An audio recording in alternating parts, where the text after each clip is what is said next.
For me, it's this epic lookout here that symbolises the start of tropical North Queensland and the beautiful Cassowary Coast.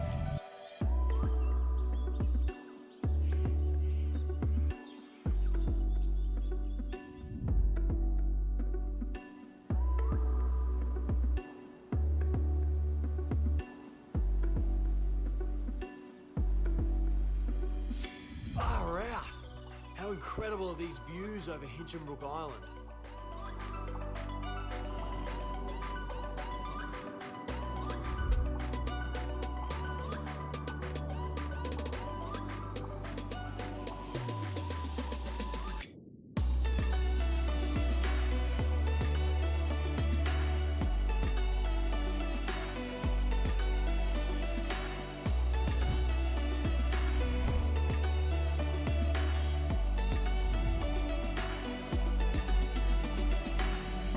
Here we are, the old Bush Telegraph Museum. We've been meaning to pull in here for years.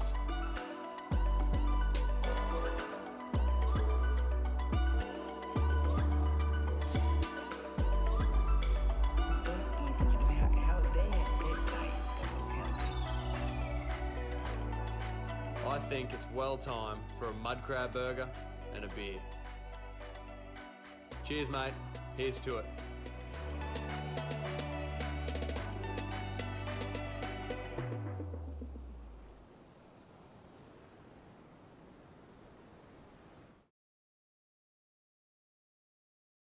Fellow councillors, staff and residents viewing via live stream, good morning all and welcome. I acknowledge the traditional custodians of this land on which we stand, the Gulnay people. I wish to acknowledge my respect for their current and emerging elders and those in dreaming. I thank them for the contributions they have made in building this community. I'll now hand over to Pastor Rob McGarry to deliver the opening prayer. Rob.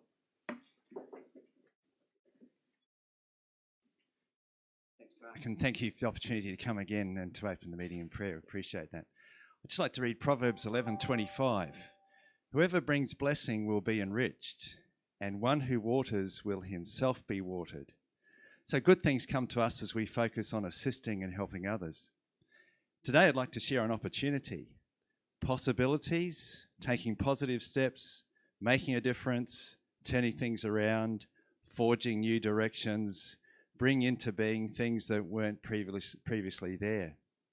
Often we walk right past possibilities without even seeing them. That's where people of vision seem to find a way forward that no one else saw or even imagined. But when they step out in that vision, we think, why didn't I think of that? Opportunities are all around us. Why didn't we think of putting wheels on our suitcases or ports 30 years ago? Such opportunities may be practical inventions, but also actions that bless and do good for people. This is a privileged opportunity for those who hold leadership positions, and I believe that we're in leadership positions here. Proverbs 11:25 suggests that as we take these opportunities to do good, to bless people, to develop ideas, to assist others, our lives too will be enriched. We'll also be well watered, not running dry, exhausted or perplexed. I wonder whether some of our own perceived problems actually arise from focusing too much on ourselves rather than on assisting others. I know myself that I've been blessed as I've helped others and assisted others and done what is good for them. So this day is ahead of you. Your meeting awaits you. There will be opportunities presenting themselves today. Who has the vision to see them? How can you bring good to the table in the next few hours? Who will thank you for the actions you plan at this meeting? Let's pray. Father, we just want to thank you that you put opportunities in front of us all the time. Opportunities to change things for the better, to make things good, to actually bring a great blessing to others. And Lord, today we just pray at this meeting that there'll be lots of opportunity, that people will see the good things that can happen and that you would help them to take advantage of those opportunities. And that let there be a real blessing upon this meeting. And Lord, we also pray for the people of Ukraine today. Lord, we realise they need opportunity for good. And Lord, I pray for their leaders in the Ukraine, world leaders too, Father, that their there'd be a way forward, there'd be possibilities that would be taken hold of that would bring good to that country and to even the whole of the European situation. So today, we just thank you for each of the councillors here today. We thank you for those who are going to attend today. And Lord, I pray there'll be a real blessing as people gather, as there's discussions take place, and that opportunity would be taken hold of. And so just thank you for each of the councillors. Just bless them today in Jesus' name. Amen. Amen. Thanks, Rob. Thank you. Councillors, we now move on to apologies. Councillor Nick Pervin is an apology. Do we have any other apologies?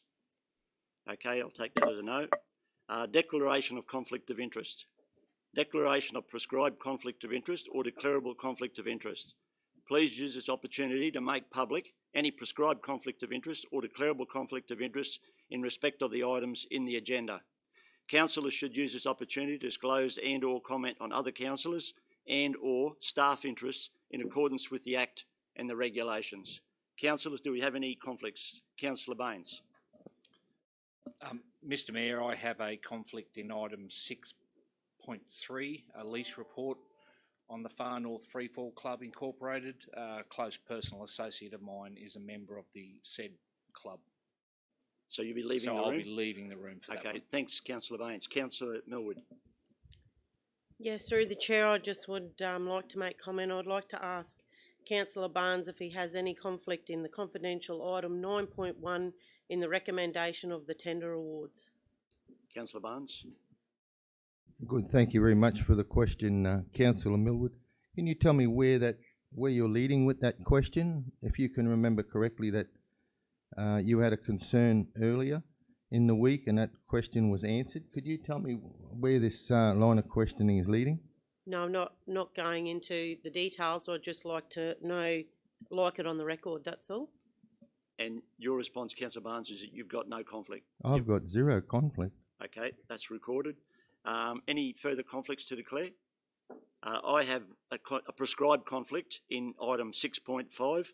My wife is the president of the Innisfail Lions Lionesses, and that's one of the items at item 5 in terms of the disposal of assets. I'll be leaving the room, and Councillor Barnes, a deputy, will take the chair, and I've notified the CEO in writing about my conflict in relation to item 6.5. Are there any other conflicts to declare? Okay. We now move on to a new section of our council meetings, public question time. Good morning, and I welcome Mr. and Mrs. Huxham and Mr. and Mrs. Mewing, the first 4 residents, to take the opportunity to come into the chamber and put relevant questions to council. And I'll just make a couple of comments and I'll invite Ms. Mewing up. I now open public question time, which has been allocated 15 minutes. Public question time is one way for residents and ratepayers to raise genuine questions about a matter within the jurisdiction of council that are of concern to them. Under the standing orders, I have the power to call for an extension of the 15 minutes. I would move that and ask for a seconder if it's required, but hopefully we can address your questions in the allocated 15 minutes. Ms. Mewing, would you like to come forward and present your background and your question, please?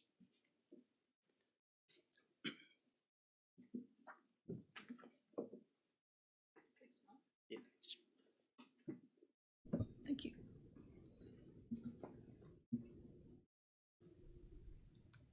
First of all, can everybody hear me clearly?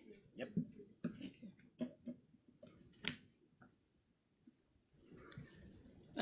Hi, I live on Girramay land in the Kennedy Valley, and firstly I'd like to thank CCRC, the council, for introducing this public question time.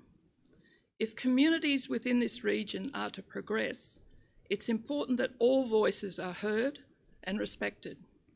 Not just the usual voices, not just the loudest voices, and not just the persistent voices.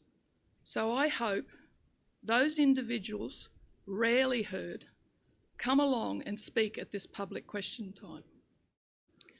As a preamble to my questions, I make the following comments.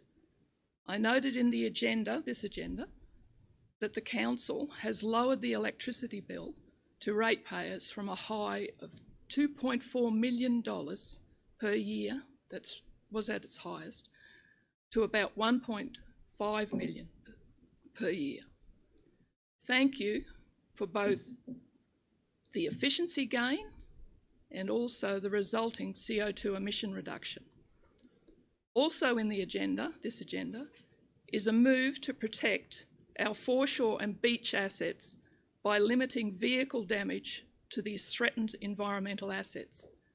Thank you for including the environment in this agenda, and hopefully this is a promising indication of more environmentally focused topics to come.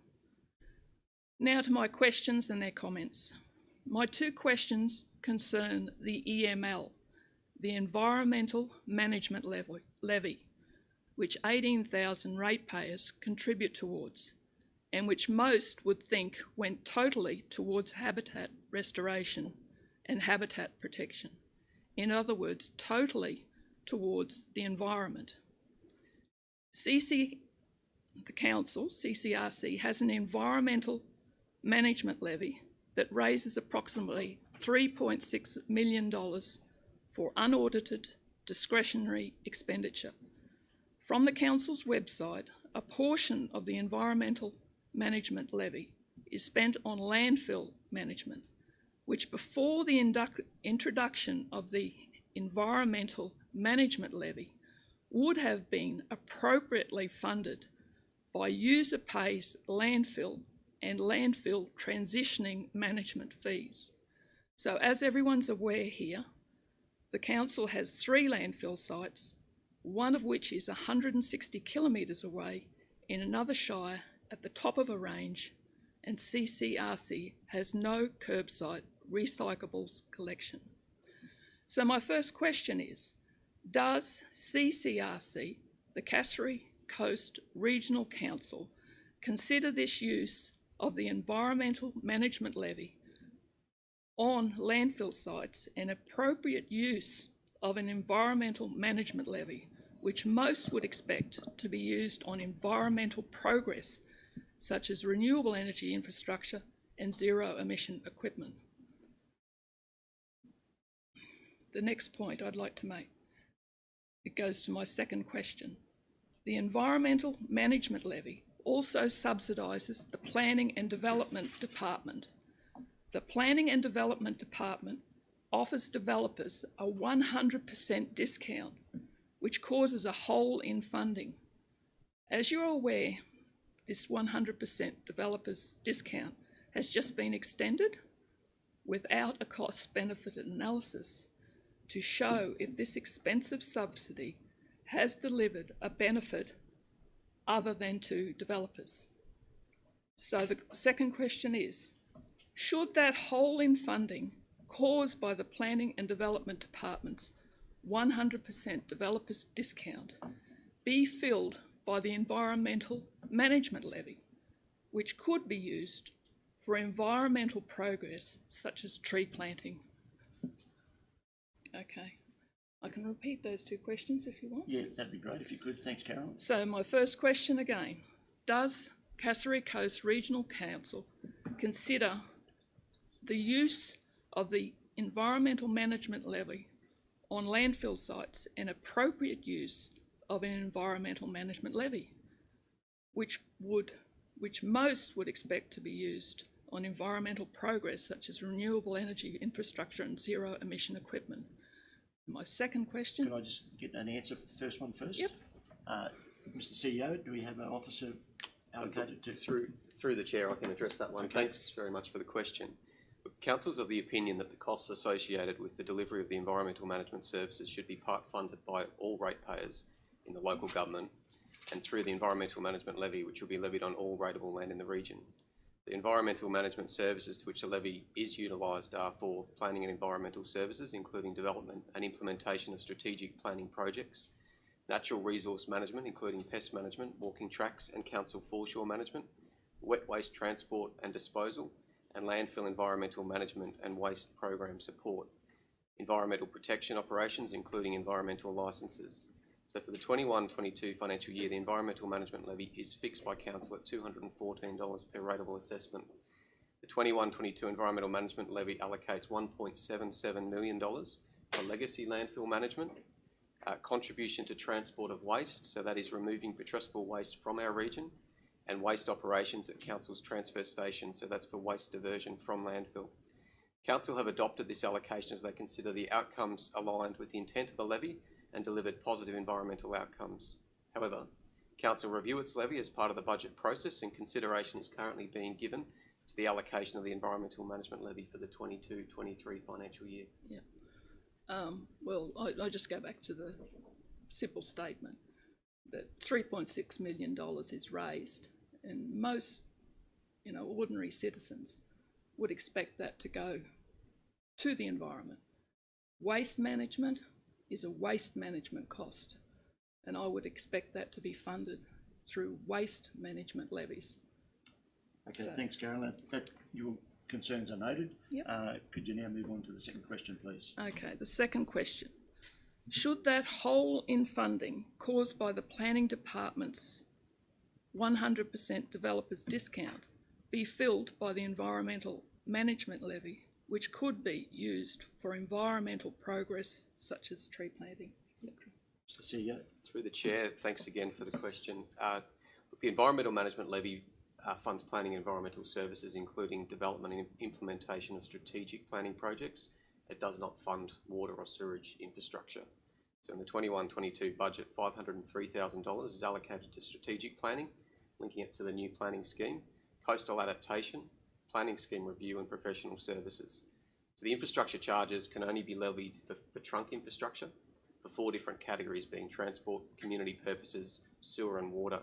The type and size and scale of the infrastructure that is trunk infrastructure is specified by council in its local government infrastructure plan. So council set out their fees in annual charges, and that's resolved. Infrastructure charges are fees that council collect condition as part of the development assessment process in the form of an infrastructure charges notice, which is attached to the decision notice for the development. These charges are the developer is offsetting its additional demands on public infrastructure against the costs of the public of expanding or replacing infrastructure once it reaches capacity. So these charges make a contribution towards the capital works of expanding, maintaining or replacing infrastructure, although they do not offset the full cost of these works. The reduction in infrastructure charges policy was developed because council had significant unused capacity in its existing infrastructure networks and a number of planning approvals with continuous extensions being requested. The policy also makes the Cassowary Coast region more attractive for development. The developer complete the development within 3 years of the council decision to reduce infrastructure charges in order to be eligible for the discount. If the development is not completed within the time frame, the full amount is payable. That is a use it or lose it provision, and discourages land and approval banking and allows for the region to grow at a sustainable rate. The policy focuses on attracting more people to the existing priority infrastructure area, which already has significant unused capacity in its existing infrastructure networks. This means that we have more ratepayers to share the load across the region without having to upgrade critical infrastructure as it's already there. Since 2014, council has committed to reduce approximately $2.65 million in infrastructure charges.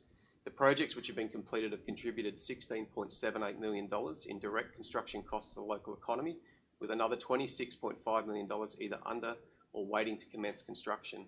These figures do not include the ongoing economic benefits and social benefits through residents moving in the area, expenditure in the local economy, and new services and businesses opening up. Okay. Thank you, Mr. CEO. If the 100% discount has proven to deliver the range of economic benefits that you've outlined, I would think that we could have an environmental management levy that separates itself from that department in some respects and goes fully towards environmental habitat restoration and protection. So that's my comment. If that benefit has come about from that discount, then I feel very strongly that the environmental management within this council area should be improving and going up and getting some of that funding that's being saved. Okay. Your concerns are being heard and noted. Thank you for coming along today. And thank you very much. Thank you. We've got 2 minutes left in public question time, and to be fair to Mr and Mrs Huxham, I'll move that we extend public question time for another 15 minutes. Seconded by Councillor Baines. All in favour? It's carried unanimously. Okay, Mr and Mrs Huxham, are you ready to present your question, please? Up the front, thank you.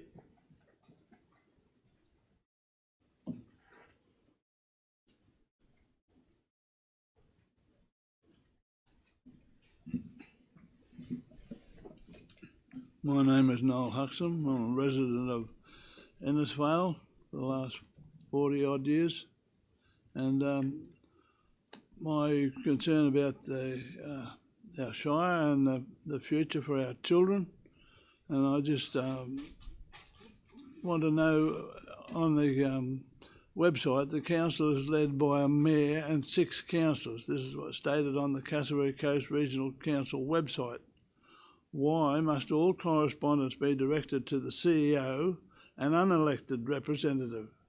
This overrides our elective governance, allowing further encroachment on local decision-making, like as in the illegal mandates that increase the social and financial devastation across our shire. Thank you, Noel. I'll refer that one to the CEO. Thanks, Noel, for the question. The Chief Executive Officer does report to the Mayor, however, is responsible for managing the operations of the Council, so correspondence is requested to be addressed to the CEO to enable an action or a response from an operational perspective. The Mayor and Councillors do receive correspondence directly, however, if it relates to an operational matter, it's passed on to the CEO to action.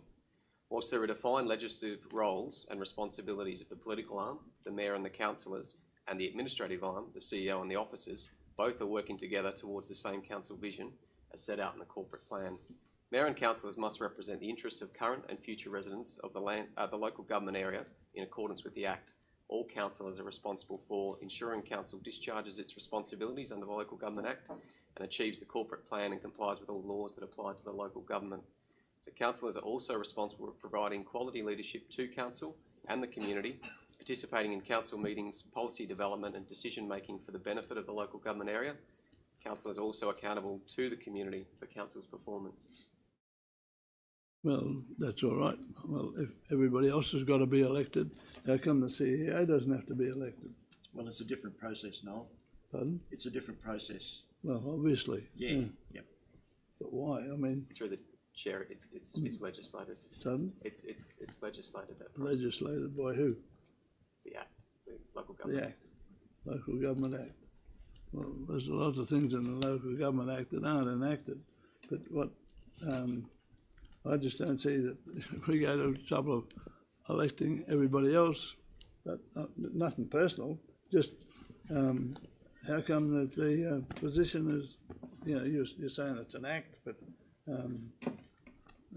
so I suppose so is electing everybody else. I just doesn't gel with me, and if you know, this pandemic rubbish that we have experienced, and look what it's done to our state, and where's anybody in the council stood up against it? Nobody. No, I'll cut it off at that point, mate. You've presented your question. The CEO has responded. Your question and the answer will be minuted, so it's there for you to read at a later date. Okay. Thank you, Noel. No. Okay, Mrs. Huxham.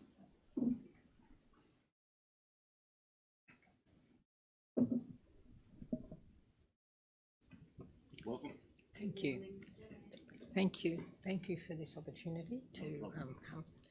And I'm Sylvia Huxham, married to Noel for about 49 years. So we're long-time residents of Innisfail in that. And my question's actually probably less formal and detailed, but more reflective of the levels of questions and confidence or lack of confidence that we feel as we have those informal meetings, you know, around the tables or at the shopping centres and that sort of thing. And so it's really addressing the core values of this council as such. And for that, it is necessary after the hardships, or, you know, through the hardships and challenges, to boost confidence of just the ordinary housewife kind of people like myself. So my first question addressed the council concerning a signatory to other organisations with governance agendas, as you sort of get news media and find that Cairns has also participated in signing something with the ICLEI and Agenda 31, a United Nations-based government agency. And then this threatens, again, the security and confidence. So I'm asking, if the answer is yes, please explain the rationale and prospective influence and changes to be expected by the ordinary ratepayer in this region. And if not, what definitive substantiated assurance can you, the CCRC, provide to the residents of the region that are committed to investing the energies and resources, including human resources, families and so on, into the stated aims and purposes of the local government as read on your council page? Thanks, Sylvia. Mr. CEO. Look, thanks for the detailed question. Look, the Cassowary Coast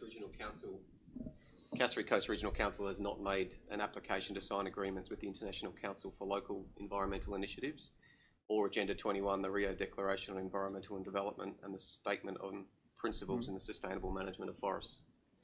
Council has an adopted corporate plan for 21-25. Within the corporate plan, Council has 5 goals. Council have the goal of our natural environment.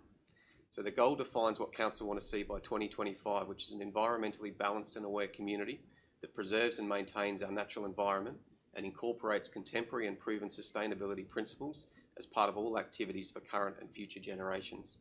The strategic objectives of the strategy highlight to meet this goal are: provide effective and environmentally responsible waste collection, recycling and disposal facilities, transition to a circular economy for waste, reduce the impact of waste on the environment, guide the reduction of Council's environmental footprint, prepare for climate adaptation and management of climate change hazards and risks, minimise the impacts of biosecurity risks in the region, pests, disease and weeds, strengthen existing partnerships with key natural resource working groups to collaborate on catchment outcomes. Some of the key strategies, plans and activities that support those goals are water security strategy, the energy management plan, reef guardian action plan, water demand management strategy, the waste management strategy, our planning scheme, water loss strategy, coastal hazard adaptation strategy, climate resilient councils action plan, biosecurity plan. We look to measure our performance through, reduced waste to landfill, renewable energy generation, power consumption, demand for treated water per household and business type, and energy efficiency targets. As was highlighted earlier by Ms Mewing, item 6.2 in the agenda today is a report on solar energy efficiency projects update. So that report provides an update on Council's move to contribute positively to the wellbeing of the planet and the environment. Council implemented its energy efficiency program to reduce energy consumption costs through the installation of solar panels and the renewable energy efficient fittings and fixtures throughout our facilities. So that report details reduction in greenhouse gas emissions from solar energy equivalent to 1,660 tonnes of carbon dioxide, 24 new active solar sites with a production capacity of 970 kilowatts, full LED lighting replacements to Innisfail Shire Hall, Tully Depot and the Innisfail Depot, annual solar production value of $175,000, and as was highlighted earlier, annual power savings of over $500,000. Okay. Have you got a second question, Sylvia? I have, just here. And again, from more or less the same perspective of the ordinary rate-paying families. The question is, are ratepayers' concessions still payable, or is a concession a euphemism for deferred payment? And reference is given to the local government acts concerning granting concession, which the local government may grant concession. There's a wording from the local government supplement. Sorry, I've got a bit nervous and lost here. Concessions for rates and charges from the local government regulations. So the questions centre around if the criteria are satisfied, on what grounds could an employee or a council deny a resident the opportunity to lodge an application for hardship concession? And I put in there, here I'm not speaking of bad behaviour, etc., on the part of the applicant, because there was none. I request information concerning the process of the application. Is this application processed within the Cassowary Coast Regional Council? By which local authority are decisions made, and how are the decisions about hardship resolved, given the subjective nature and the diversity of circumstance experienced in hardships? No, through the chair, thank you. There's probably a short answer there to start, which is CCRC does not currently have in place a financial hardship concession. So in May 2020, Council endorsed the COVID-19 rates financial hardship policy. This was to provide a mechanism which enabled property owners to approach Council in regards to outstanding rates and utility charges. This policy, however, has ceased, ending on the 30th of June 2021. The decision was not taken lightly, however, was due to a couple of reasons. One was the number of applicants applying ceased, and the second was that Council had in place payment arrangement options for residents. This, as per Council's rate recovery policy, and allows property owners the opportunity to enter into a formal arrangement, a general arrangement, or a short-term arrangement. These arrangement options depend on the property owner's circumstances. In addition, though, as per the Local Government Regulations 2012, Part 10, Council offers concessions for eligible pensioners. We offer concessions for not-for-profit organisations, and we offer water consumption concessions and water dialysis concessions as well. But yeah, the short answer, we do not currently have in place a financial hardship concession.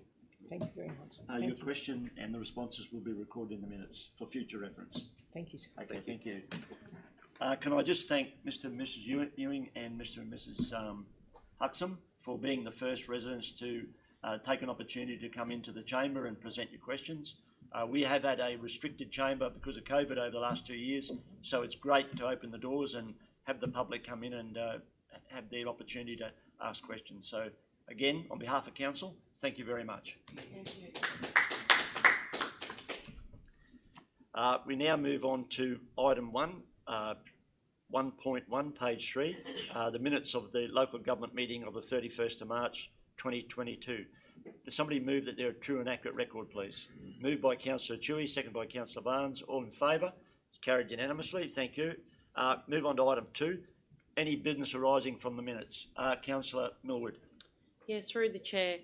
I just wanted to ask a question about item 8.4, which was in relation to the Bingle Bay path plan. There's been a few questions put out there about a supposed plan being on the website.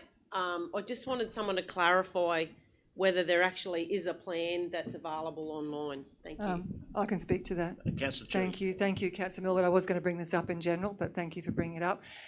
Yes, there is at the moment no design, and we apologise. It's just not good enough. Our team did say that it would be within a short period of time, and it isn't. I have been told that it will be up by end of business tomorrow. So, and I'll be checking. I have constantly been asking our team about it, and I once again apologise. And it's like I said, it's not, you can't say one thing and not deliver. So I apologise to the Bingle Bay people. They've been waiting years for this path, and now they're waiting weeks and weeks for this, for the website to deliver what it's promised. So end of business tomorrow, and as I said, I will be constantly asking. But thank you for raising that. Thank you. Through the TED, just to provide some clarity to that, there is a design. I guess officers did walk with the community to have a look at that alignment. That process identified that there were some conflicts there with existing infrastructure and some of the levels. So that design has, following that community consultation, gone back to the designers.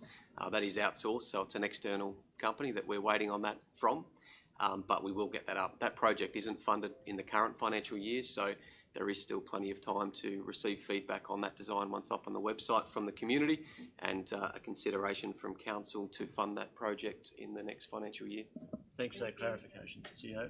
Any further business arising? Councillor Barnes. Good, thank you, Mr. Mayor. Just 8.1. I was going to ask Mr. Fisher, but he's not in the room, so maybe the CEO or Mr. Goodman make some good progress on the Cardwell pump track. I know the weather hasn't been kind, but would there be an update there?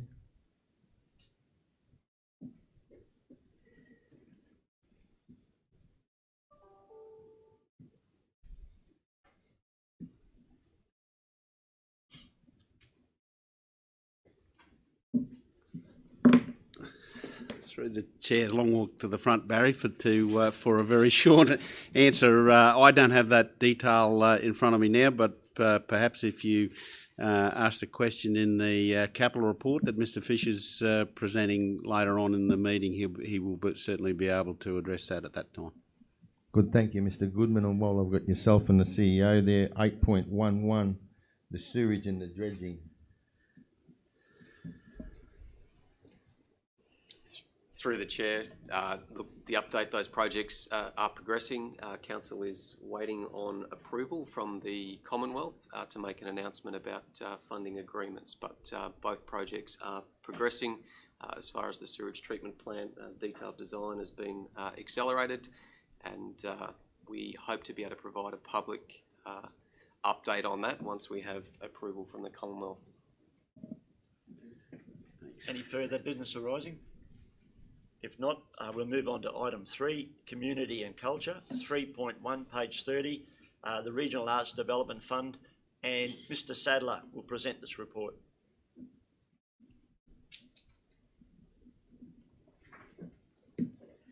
Welcome. Good morning, Mr. Mayor. Good morning, Council. The Manager of Community Relations and Services sends her apologies. She's not able to present her 2 reports today, so you're stuck with myself.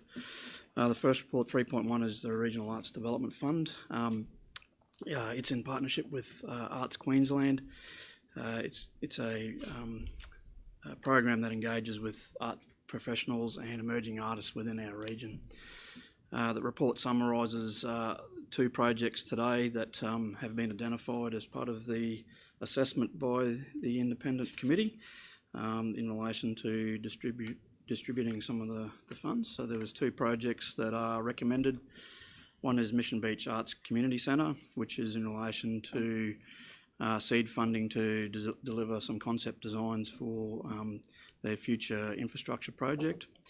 And the other one is for the, and forgive if I pronounce this wrong, but the Toshandi Fajo project, which is in relation to an exhibition of Indigenous works for local artists. So the detail is in the report, which we have gone through. So the recommendation, Mr. Chair, is in relation to Council approving expenditure of $13,148, excluding GST, for the 2 RADF applications, one for Mission Beach Community Arts Centre for $7,930, and the Toshandi Fajo project of $5,218. Thank you, Mr. Sadler. Any questions for the officer? Councillor Baines. Thank you, Mr. Chair. I think it's an important point to make, Mr. Sadler, and I know I'm asking you without notice, but I do believe we touched on this on Tuesday. The third applicant, even though it didn't fit the criteria for the RADF grants, there is opportunities for them to possibly bring that forward in the future around community grants, which may fit, that this project may fit the criteria of that better. Yeah, so through the chair, furthering that, Councillor, the applicant for the third applicant has been advised, will be advised, and the community liaison officer will work with them in relation to whether it's a resubmit for this program or whether it's for another grant funding program that we do have. Thank you. Any Councillor Toohey first, and then Councillor Millwood. Thank you. I'd just like to move that it be accepted, but I'd also like to comment. I just think RADF grants are a great way for community to use the artistic side, and I just want to congratulate Danielle for the wonderful work at Pan on Silks was at Mission Beach over the Easter weekend. It involved so many members of the community, whether they were performing, all ages performed, and the crowd was spectacular. The audience that came, unfortunately the rain dampened the evening on the Sunday, but it was a packed house and the reviews were sensational, and that was a RADF project, partly funded by RADF, but it's just a great way for community to seek funding to support the arts. So I congratulate everybody involved in that, and I move the... Thanks, Councillor Chewy. Councillor Millwood. Yes, through the chair. So further to what Jeff was saying, where do people actually go to find out if they're eligible, and what do they need to do? Yep. So through the chair, council's website has all its grants and all the opportunities for those things to support community groups and those type of things. So in addition to that, on the website as well has the community liaison officer's role there to contact and talk to. So there has been some change in that space, and we are doing some review in relation to the new budget for community grants. Thank you, Mr. Sadler. Any further questions for the officer? If not, we have a mover, Councillor Chewy, seconded by Councillor Baines. All in favour? Carried unanimously. Thank you. We move on to item 3.2, page 35, Performance Car Festival, and Mr. Sadler will present this report. Thank you, Mr. Chair. So last year, in January 2001, Council had a resolution, LG 00898, which was in relation to supporting the Autofest Car Festival in August last year. Unfortunately, that was unable to occur, that event, due to COVID. And the staff have been consistently liaising and working with the Autofest Performance Car Club in relation to this event. So there's a proposal in front of you today in relation to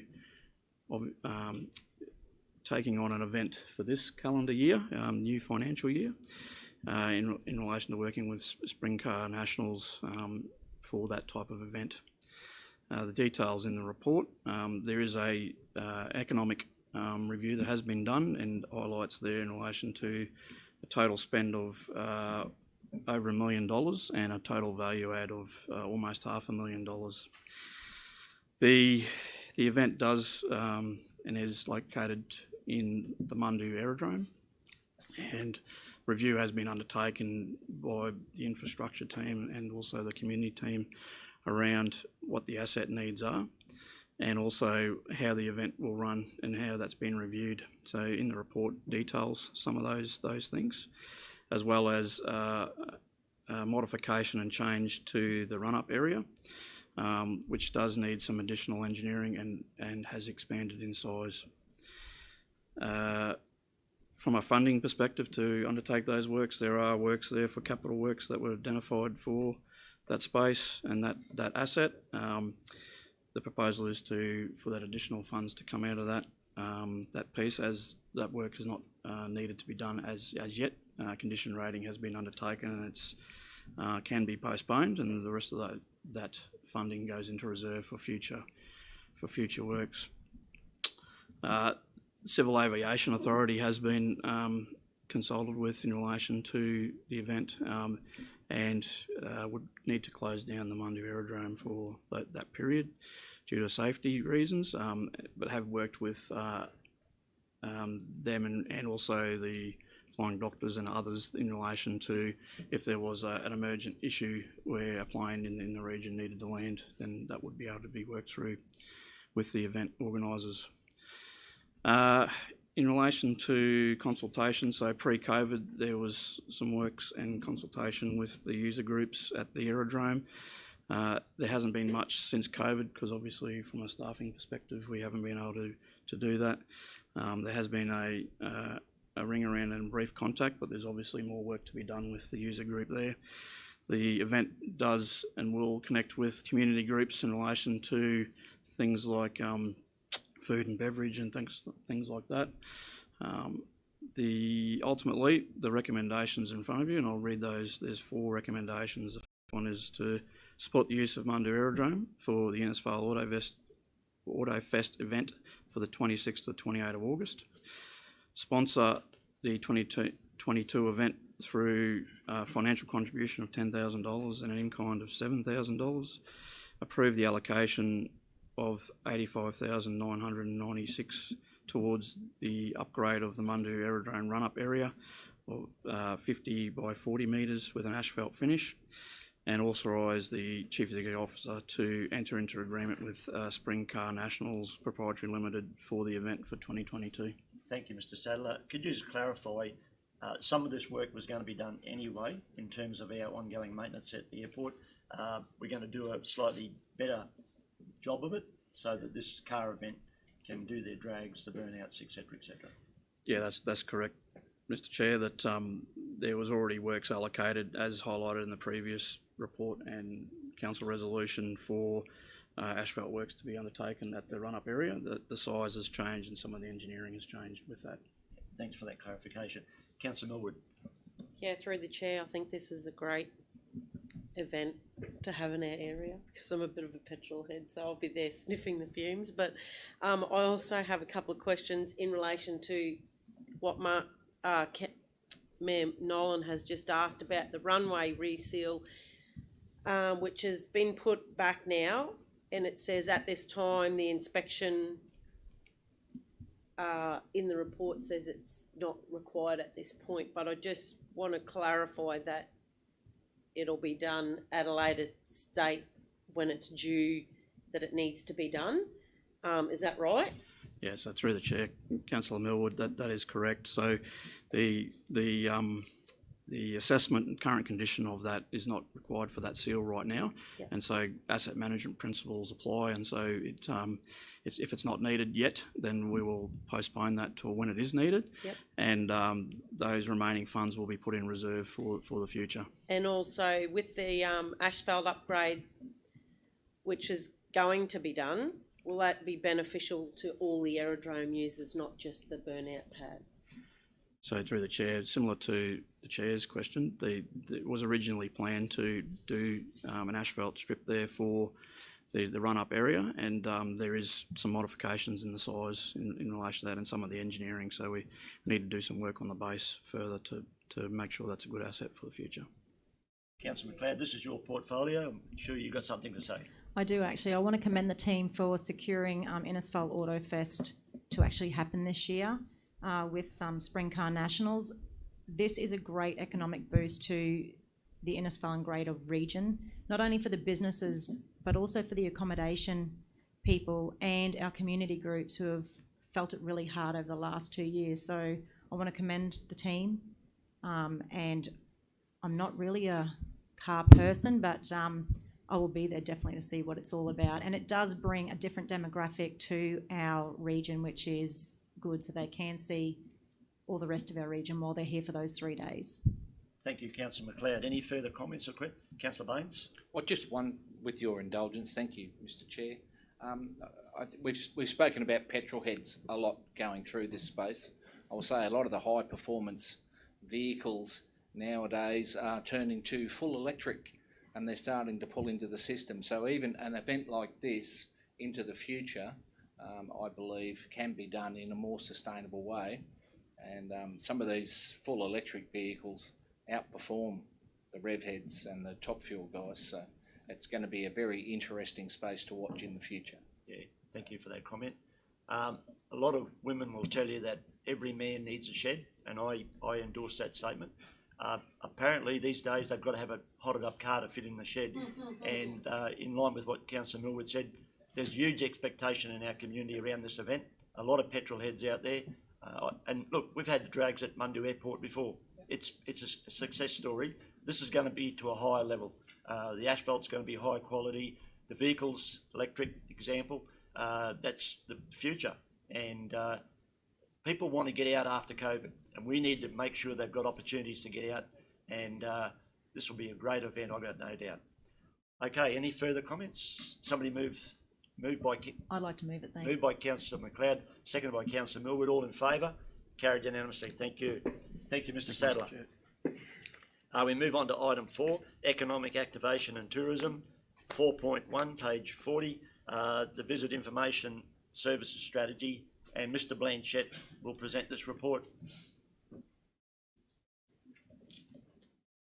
Welcome. Good morning, Mr. Mayor, councillors.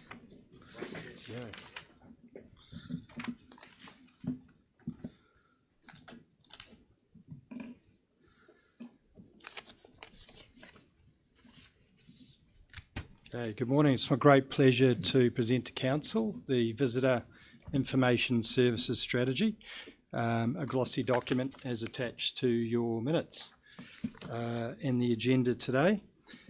I can't help but mention in the prayer this morning we heard words such as possibilities, forging new directions and opportunities, and hopefully this strategy will sort of tick those three boxes as we take tourism forward.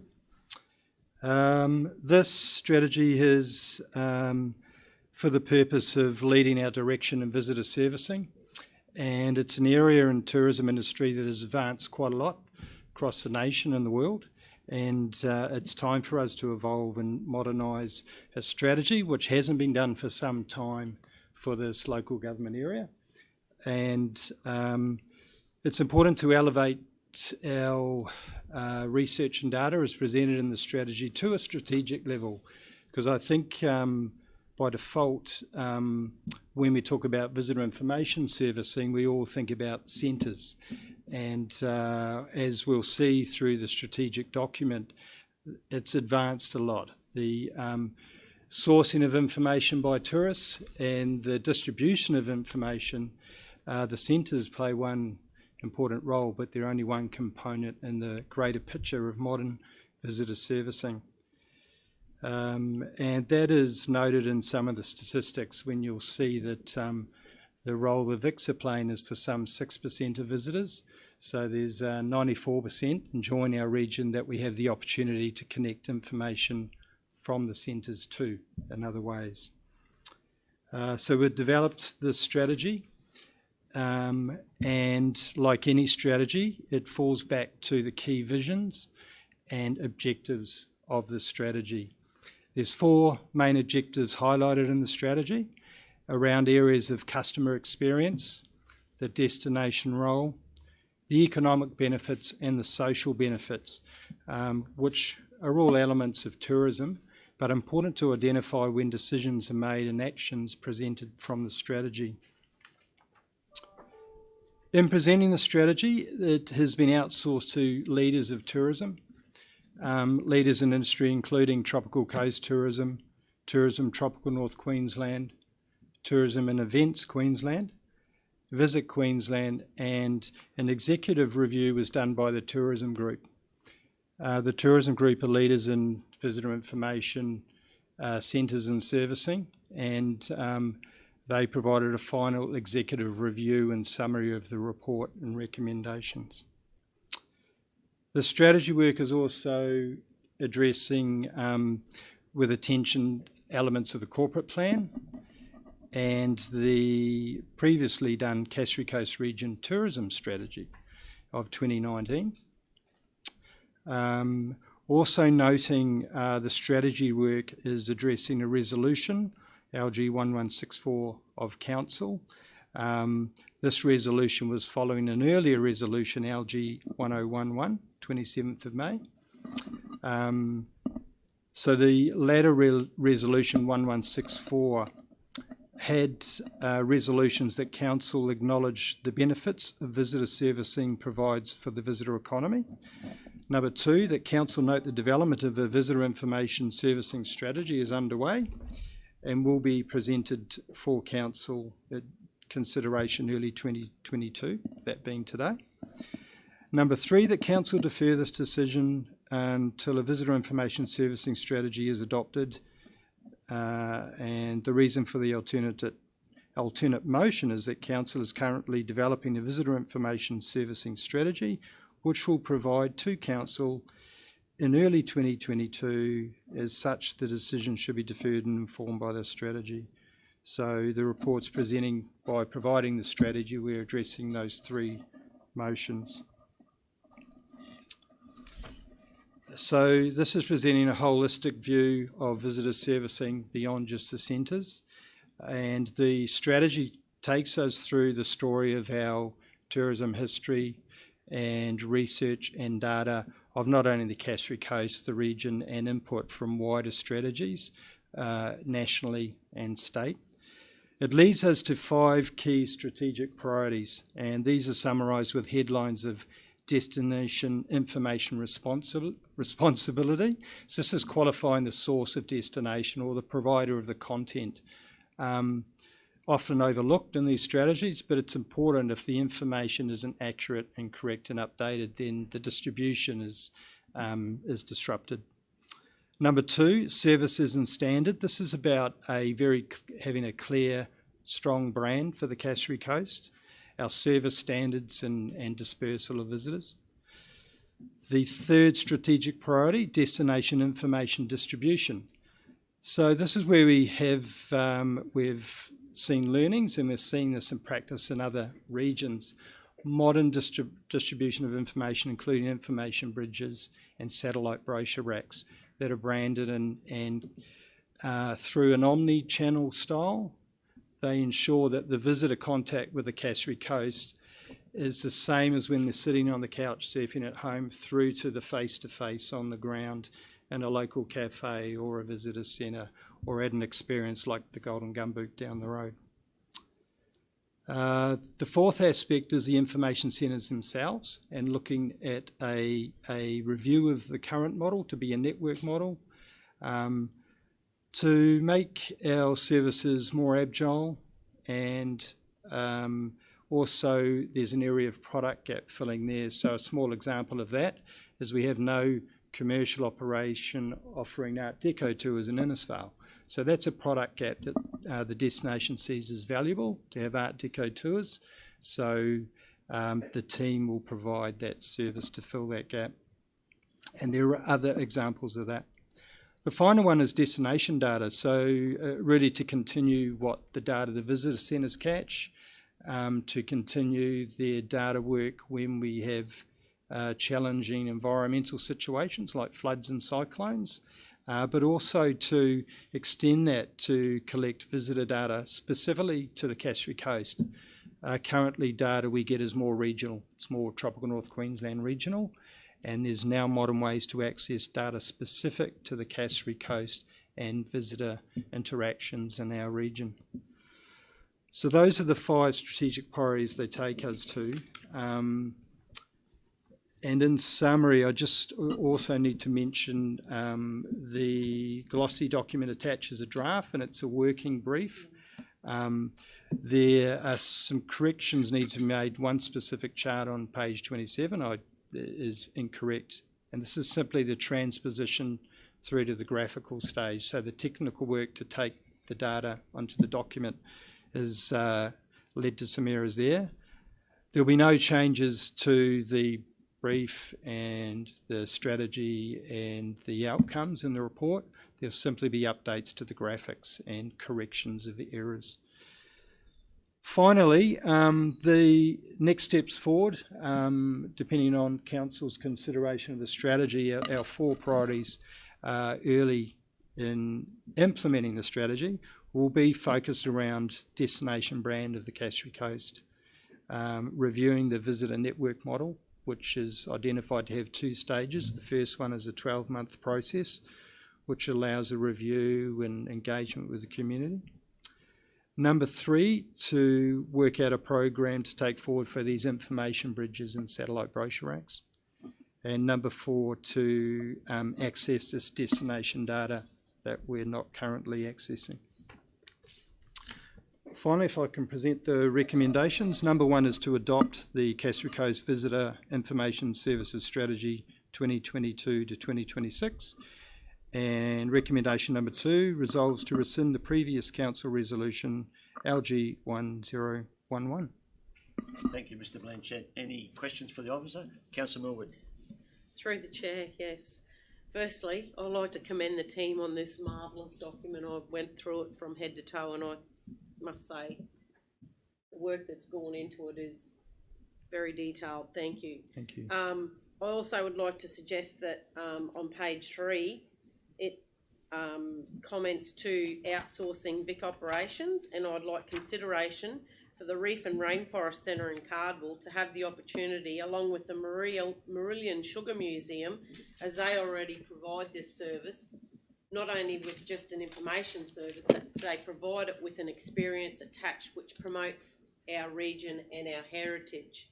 We need to work smarter in this space and not harder, as there are many opportunities already set up which can be run by private enterprises. Consolidating with these private enterprises provides centres which also can incorporate things such as cafes, galleries and museums, which would be a step in the right direction, not only for council but to the private entity as well, to boost the economy. So I'd just like that to be taken into consideration. Thank you. Thank you, Councillor Millwood. Any further questions? Councillor McLeod. Yes, sorry, through the chair. I really want to thank, in particular, Mr. Blanchett for that visitor information service strategy that he put together. It was a lot, and it was really well done. This strategy is in draft, and it was drafted and put out to experts in the field, which you had mentioned, who were consulted on that, which was very humbling to hear.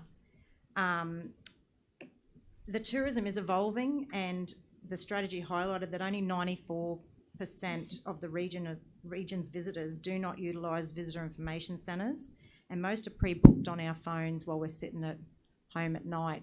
And there was a lot of stuff that came out of that report, and we do have a lot of visitor information centres, and they are our cafes, our tourism operators, hairdressers, service stations, anywhere where a tourist walks into.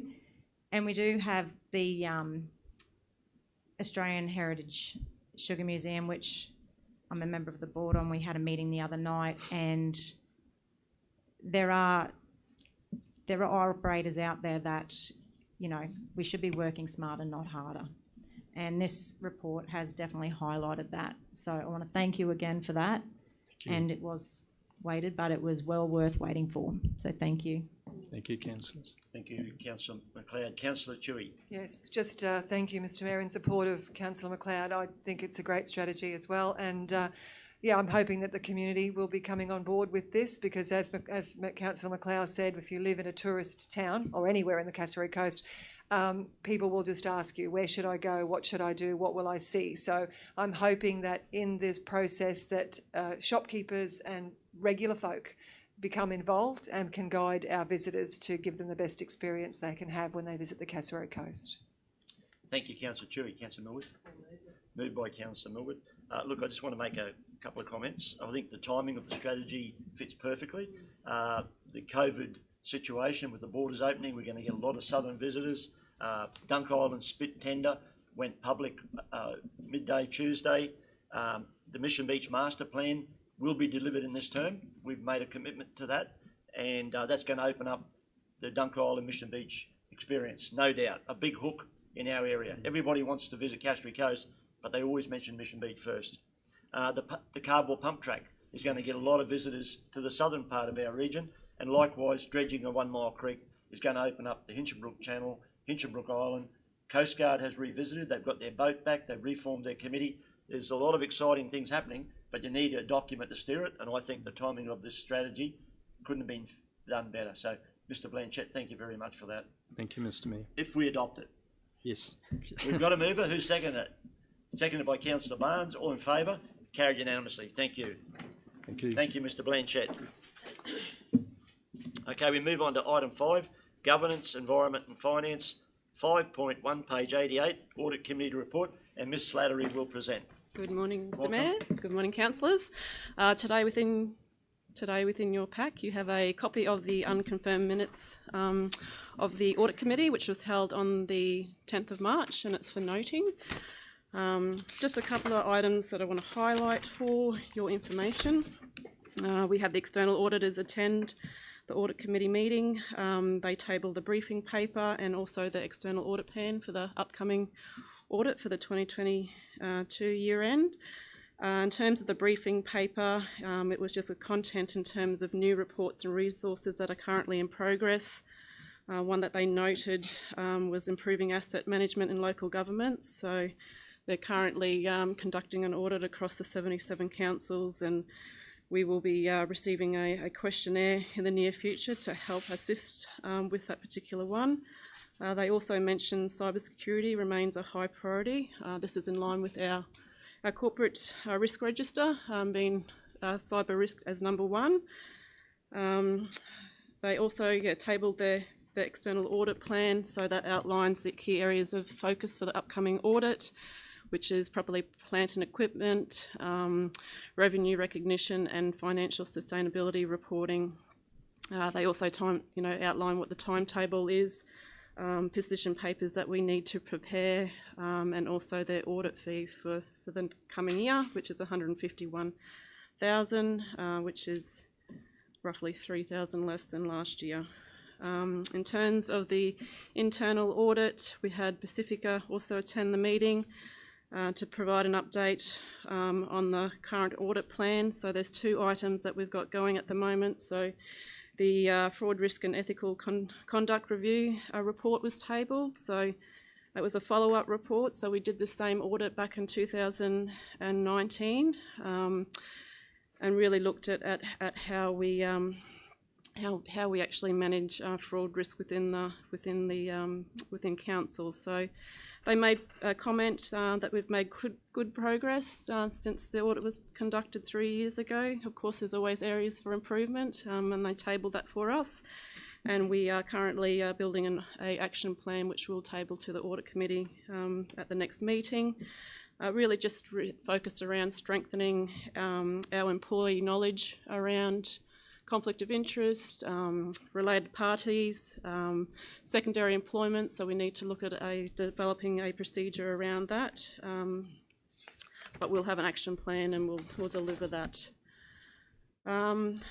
So the committee also spoke about asset management, how we're progressing with that, in particular the valuations progress. So stormwater and waste valuations will be reported this year and revalued, and that's probably about it, and happy to take questions. Thank you, Ms. Slattery. Any questions for the officer? Councillor Millwood? Sorry, this is just a general question, but yes, the audit committee, how often do they get voted in? Okay. Sorry. That's all right. So there is. It might be. To tell you the truth, I'd have to go back and double check the charter, Councillor Millwood. I can come back and confirm, but yeah, it's normally a 3-year or 4-year term, but I'll need to confirm if that's all right. Any further questions for the officer? If not, somebody move the recommendation. Oh, you have a question, Councillor? Well, a comment first up, Mr. Mayor, and then I will move the recommendation with your indulgence. But I've been an observer on the audit committee for the first my first term and the first year of my second term. I now sit as a member of the audit committee, and again, the cooperation between the internal auditors, the external auditors, QAO and our officers has been strengthening, and I really believe the work that's been done, and of course we're not finished, this is an area of continual improvement, but the steps that have been taken over this organisation in the past 6 years have been extraordinary, and I think I'll go back to how many unqualified audits 13. In a row? 13 unqualified audits in a row. So, the Cassowary Coast is working very strongly with the government departments and our internal auditors, and we're really starting to make some headway. So it's very impressed, and I'm proud to be on it. So I will move the recommendation. Moved by Councillor Bain, seconded by Councillor McLeod. All in favour? It's carried unanimously. Thank you. Thank you, Ms. Slattery. We move on to item 5.2, page 96, the finance report, and this will be presented by Gian Rimbaud. Welcome, Gian. This is your very first report to put to council. Yep. Welcome on board. We hope you enjoyed your journey with us. And over to you, sir. Yep. Good morning, Mr. Mayor, and good morning, councillors. I'd like to present the monthly financial report for the period ending 31st of March 2022. Here are the highlights of some of the key figures that we have. Overall surplus of 16.4 million, which is 1.6 million over our budget compared to the budget of 14.8 million. Our operational revenue of 87.668 million, which is 1.1 over budget compared to the year-to-date budget of 86.7 million. We have our operational expenditure of 71.4 million, which is 500K under budget compared to the year-to-date budget of 71.9 million. Our end of month cash balance is 61.1 million.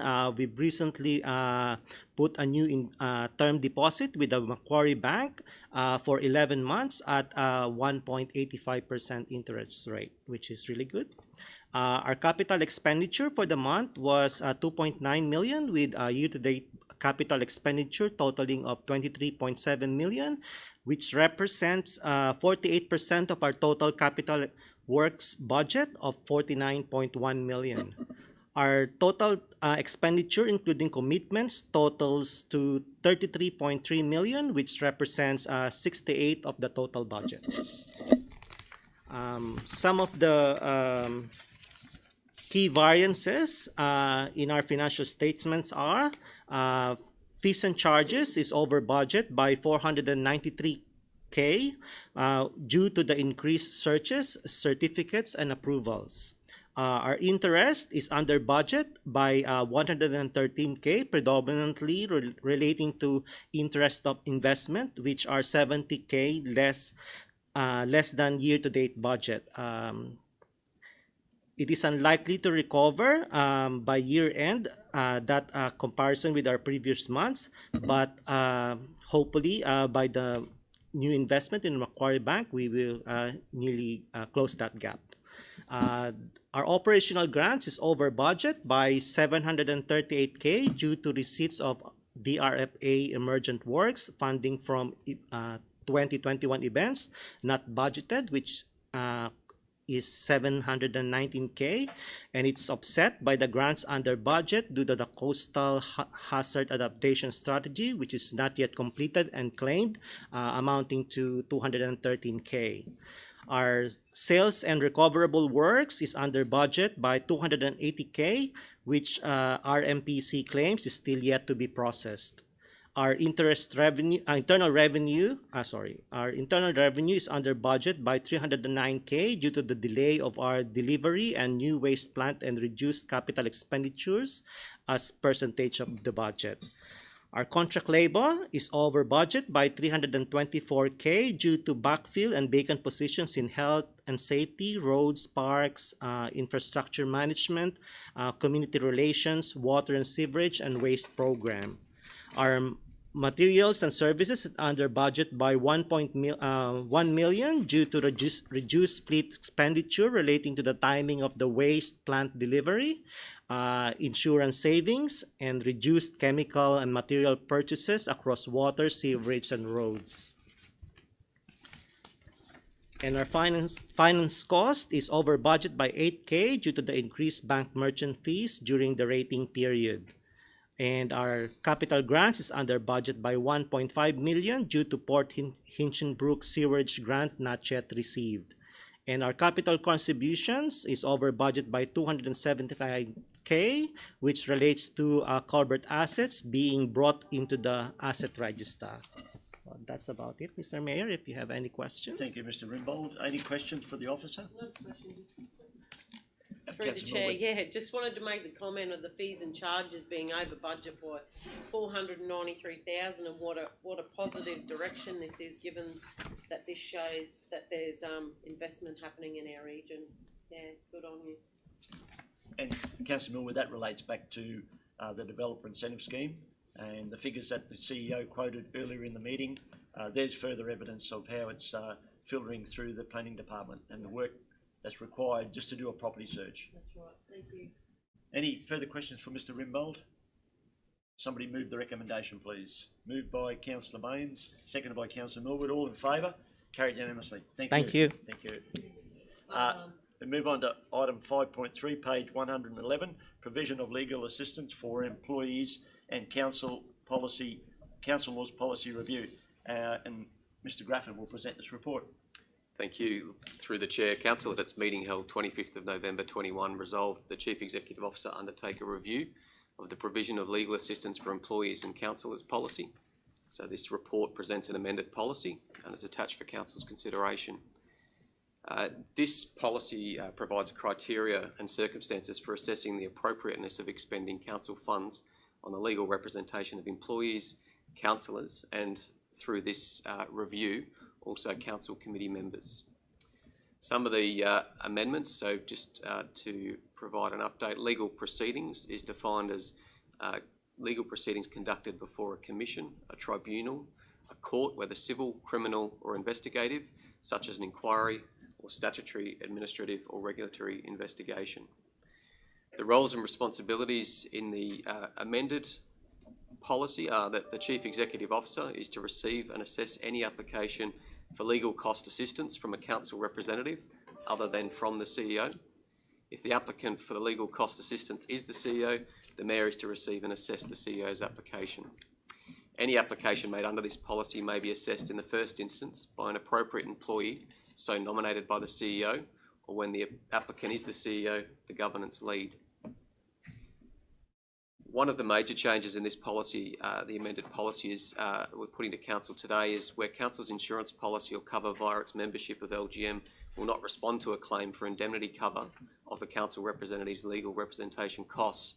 The total legal representation cost is expected to be determined by the way of a cost estimate or disclosure notice issued to the legal representatives for the legal representation.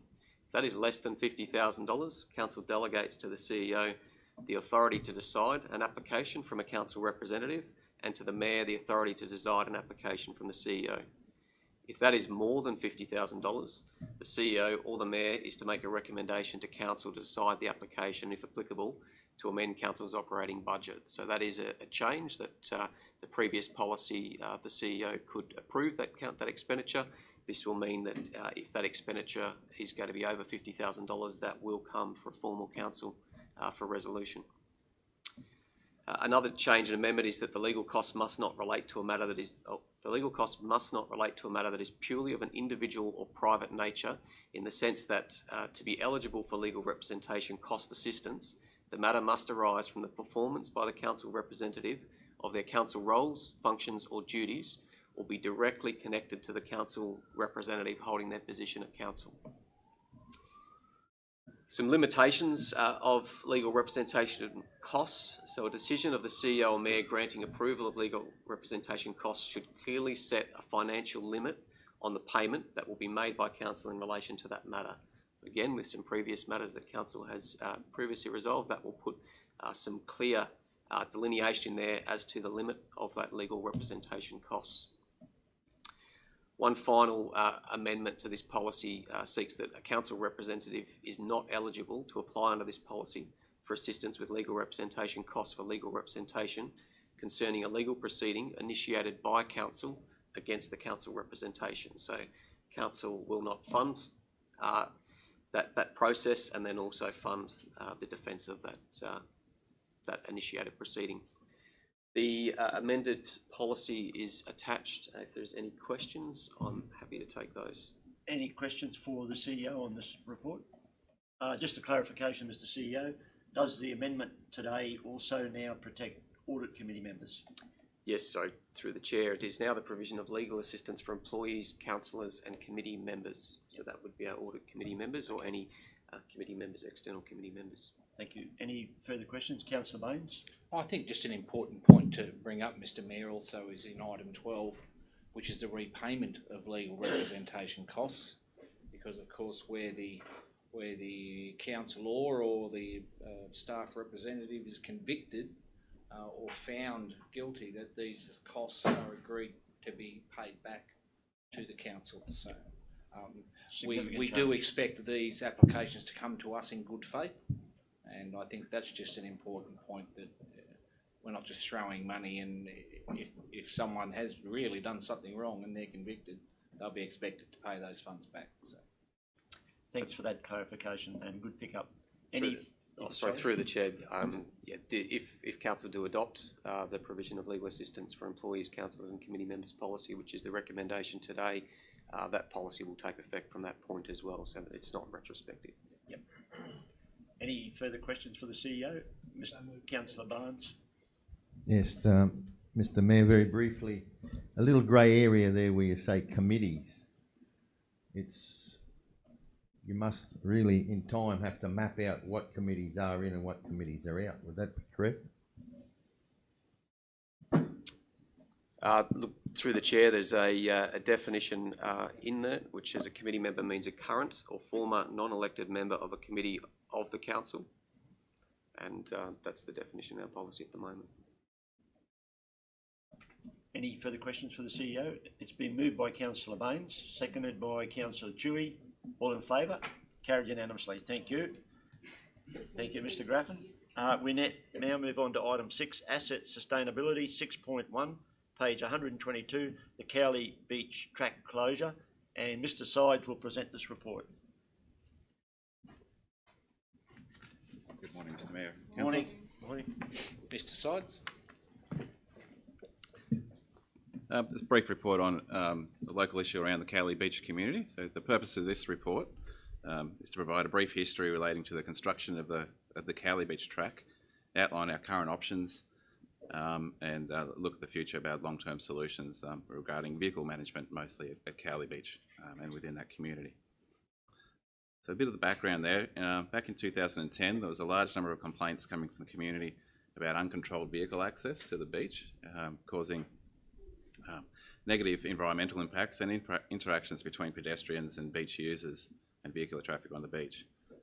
So back in 2010, a vehicle management advisory committee was formed that was comprised of council, traditional owners, Great Barrier Reef Marine Park, and other relevant state agencies, so Marine Parks and the EHP at the time, which is now sort of in DES. So the relevant coastal managers for the areas and fisheries as well. So from that process, there was an agreed outcome that we would construct a limited access dune track, so not a standard conditioned road. It was a four-wheel drive track that was off the beach and avoided the most environmentally and culturally sensitive areas in the dune behind the beach. And this allowed safe and controlled vehicle access to Liverpool Creek, mostly as the destination from Cowley, at 1.5 kilometres south of the Cowley Beach community, so access there for fishing and recreation purposes. This was largely successful for a number of years, but then since 2016 we started to have issues with regular erosion impacting. So through coastal processes, these areas change, very dynamic around a creek mouth. So we undertook some small closures and realignments and repairs over time. And you can see by attachment A some of the issues that we're facing there, where we had to realign just purely for safety reasons, the risk of vehicle rollover and vehicles leaving the track to access back onto the beach, which was bringing us back to the same issues with turtle nesting and cultural sensitivity and damage to coastal areas. In June 2020, the track further deteriorated to a point of assessment by officers just deemed that it was unsafe and too high a risk to allow users to continue to access it. Again, that risk of vehicle rollover, you've got four-wheel drives and quad bikes on sand and lots of washouts. And as council, as we had an access gate on the entrance to the track, officers and staff within council made the decision to just basically lock the gate for that period to restrict vehicle access. So that was done in then, and since then, members of the community have come back to the council asking us to either reopen the track or look at other means of providing lawful access to the Liverpool Creek, access for recreational vehicles. These being mostly quad bikes, the ATVs, or the AUVs as they're now called, the side-by-sides. So that sort of range of vehicles, more so than heavy four-wheel drives. So earlier on this year, 3 options have been considered. One was to permanently close the track with no further consideration for access. Option 2 we looked at was to reinstate what track sections were left to allowing access to the points of interest, so that being the estuary and the creek, in combination with permitted beach access. And the third option looked at was to permanently close the track and look at other options for vehicle access, which getting onto beaches starts to involve coastal management plans and state recommendations. We've got a lot of the coastal areas very heavy on overlapping jurisdictions between state and local government. And we also have federal considerations in the area too, with World Heritage and defence land and World Heritage areas offshore as well. So out of those options considered, option 1 was dismissed early because consideration of the community's desire to continue to access the beach for those kind of recreational purposes. Option 2 was considered not viable due to the significant reconstruction costs and by relocating large sections of the track back to a viable area. The ongoing maintenance, the trend, as we've seen here over the last 7 or 8 years, that we're going to just suffer continued erosion and are going to lose it again anyway. So, and then the issues, of course, with permitting, we're getting very skinny sections of track that are basically between the beach and mangrove estuary system, so we're running out of room in those areas. So the recommendations are based on the second consideration, the third consideration there was to permanently close the track and then look at allocation of operational funding to develop a foreshore plan, which will allow us to then proceed through that community discussion to potentially develop a suite of permit type documents and a permit system which considers beach access for recreational vehicles. So to allow this to happen legally in this location in a controlled manner. And we have done a fair bit of research on a similar scenario that's happened up in Wonga Beach, north of Cairns. So they are in the process, or they have allowed permitted access for ATVs and AUVs to the beach through a controlled permit system. So that considers the areas they can access, the cultural sensitivities, the Nature Conservation Act, so things like turtle nesting times and bird nesting times, so when they can and cannot access. So watching that space up there at Wonga to see how that goes over the long term. Yeah. So the recommendations from the report was firstly to approve the closure of the Cowley Beach Dune access track, so I guess to end the life of that asset. 2, to request the CEO to provide consideration for an operational request for a budget for the development of a foreshore management plan for Cowley Beach, and also to request the CEO to engage with the Cowley Beach community on the development of a permit system which facilitates beach access by recreational vehicles moving forward. So, thank you, Mr. Sides. Any questions for the officer? Councillor McLeod. Thank you. Through the chair, one, I would like to move that be accepted. And I just want to make a comment. This is a real good positive step. We're not talking about closing. We're closing the old Cowley Beach Dune track that is, in parts, is very unsafe. And moving forward, looking at introducing that permit system, and there will be community consultation with that. The Cowley residents, you'll be very glad that this is happening as we've had discussions. So this is a really positive step, and I want to thank you for your time and effort on that. Okay. Thank you, Councillor McLeod. Councillor Millwood. Yes, through the chair. So, Mr. Sides, the development of the permit system from the Chief Executive Officer, does that relate back to the foreshore management plan? They are linked, so the permit system would be within our local laws structure. So as we know, they're currently in the state interest check still, I think, current local laws. Yeah. So within the new local laws, there is provisions that allows us to look at recreational access. Our current local laws allow for commercial and management purposes, not recreation access. Yeah. The foreshore management plan sits within the state realm. The coastal management plan has a very strong recommendation that before councils go down this path, that they do undertake a foreshore management planning process.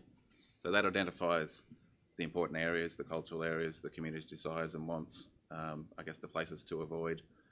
And if you look at the Wonga Beach plan, they've actually zoned it up into areas where they can and can't access, times they can access, and there's sections there that the community said, no, we don't want any vehicle access in this location. So the foreshore plan does that division, as well as does the environmental and cultural considerations. Councillor Baines. Thank you, Mr. Chair.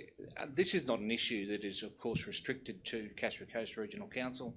We already spoke of the development of a plan at Wonga Beach, is that correct? Yep. Yes, there's development of the plan at Wonga Beach. Mr Mayor, there is a Reef Guardian Council's executive meeting tomorrow that I'll be attending on the state chair of the Executive Council, and this is an issue with all the councils up and down the East Coast, and especially around the Great Barrier Reef Basin. The other councils are really looking forward to the work at Wonga and the work that Cassowary Coast are doing, but we won't be alone. There'll be some, I believe we'll be able to get some data coming out of some of our other councils up and down the coast, near neighbours, and some further south to help us developing these foreshore management plans. But the foreshore management plans are the real key to this. Yep. And I look forward to the budget deliberations and how we may progress that in the future. Yeah, thanks, Councillor Thanks, Bates. Mr. Mayor. Councillor Chewy. Thank you, Mr. Sides. Just regarding the permits, ultimately we'll be coming back to council for people to have authorisation to be on that. Yeah. Okay. Thank you. Just a clarification, Mr. Sides. You mentioned a couple of times about the cultural values. Does that mean that the Tumra will not be affected by our resolution today because they've got a grant for a boat? They like to get out there and rescue floaters, turtles that are in distress. This won't impede the Tumra. No, because under our current local laws, and it's in our future ones as well, that is legitimate vehicle access to beaches. So yes, we do allow. We've got other groups, and Girrigan and Mandurah people have permitted vehicle access already for that purpose because it's for management. This is looking at recreation, which is a different. Thanks for the clarification. Any further comments? It's been moved by Councillor McLeod, seconded by Councillor Chewy. All in favour? Carried unanimously. Thank you. Thank you, Mr. Sides. Thank you. We now move on to item 6.2, page 130, solar and energy efficiency projects update. And Mr. Fisher will present. Thank you, Mr. Chair. Good morning, councillors. Morning. Sorry, my apologies from Ms. Spina, who can't be here today to present this report. But yeah, Council, as you're well aware, we've, as an organisation, been rolling out a whole range of energy efficiency initiatives across our organisation. These have been partly funded by Council and also partly funded through the State Government's Works for Queensland program. The key focuses there have been looking at our high use sites, also managing demand and trying to, I guess, increase the efficiency of our facilities and buildings to save energy. We've had 24 sites installed with solar, totaling a production rate of about 970 kilowatts. Replacements of full LED lighting to this facility, Innisfail Shyhold Tully Depot and Innisfail Depot, and annual solar production value of $175,000, with total annual power savings of $545,000, made largely from the solar production energy management, and which comes with opportunities to review our tariffs to more efficient energy rates, and then more energy efficient fixtures within the facilities. So, really successful program. It's an opportunity to continue with this work. Obviously, we've targeted those bigger sites. Once you start to, the work from now becomes more difficult because we're down into smaller sites with more nuances in the way that energy is consumed. But one of the real benefits of this whole project, as well as the data we now get on the sites and when we're using power over night time and things like that. So, yeah, more scope to do more and pass on more savings to our community. So, happy to take any questions through the chair. Thank you, Mr. Fisher. Any questions for the officer? Councillor Millwood? Through the chair, I have a question, but I also have the answer. So, my question was in the line of sight of the solar panels and where they would go after they've reached the end of life period, so that they don't go into our landfill. But I've been told that I can rest assured that the company that we are actually purchasing our solar panels from we have an agreement with them to actually take the solar panels back when they're no longer useful to us, and they get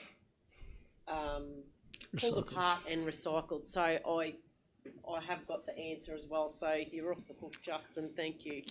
Thank you, Councillor Millwood. Councillor Baines. Just to comment, I think, Mr Mayor, I mean, with Ms Mewing's question straight up this morning, and I thank Ms Mewing for that. This solar panel project that we're stepping towards is just a small step towards council moving towards net zero targets. And I think we are moving very strongly in that space. We've signed up to the No More Straws. I believe I heard an interview with Councillor Millwood this morning on 4KZ talking about single-use plastics, etc.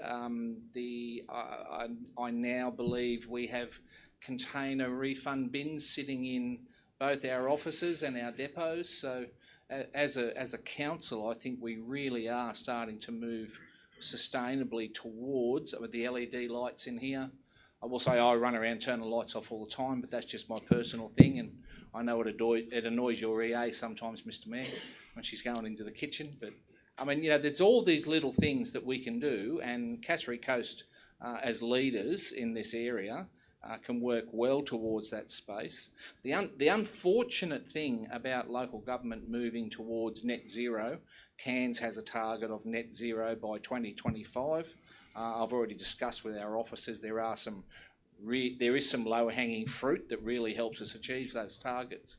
But the data coming out of Cairns' work is once the Cairns Regional Council hits net zero, they're only affecting 1% of the output in their regional area. So I would put the call out to everybody to do your little bit. Everyone who does their bit is helping us move towards protecting, the Great Barrier Reef straight up, because global warming is its single greatest threat at the moment, and anything we can do always helps. I've been composting, Barnsey.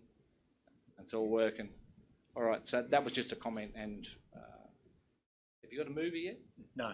I'll move the recommendation. Moved by Councillor Baines, seconded by Councillor Millwood. Just another compliment for our asset management team. The public question time this morning, Ms Mewing did highlight the good work of our staff in reducing the power costs. Let me tell you, it happens on another front, and that is under the ground. A lot of the power is consumed by our pumps at our treatment plant, processing rainwater. The inundation into our pipes. Asset management team come to us about 6 years ago and said, look, this is bad news. It's going to cost a lot of money, millions in fact, but we've got to start relining our sewage pipes under the ground because tree root, things like that would break through, inundation from the heavy rain, and when that gets pumped to the pump station, sewage treatment plant, we were using up a lot of power. So they're addressing power consumption at that level and also with the solar panel thing. So congratulations to Justin. We weren't happy when you come and told us about it, and it is costing ratepayers a lot of money, but now the benefits starting to flow through. That's the important thing. Okay, we have a mover and a seconder. Sorry, Mr Mayor, before you put that to the vote, further on from what previous councillors spoke about is the increasing purchase of hybrid cars in our fleet, which is a big winner.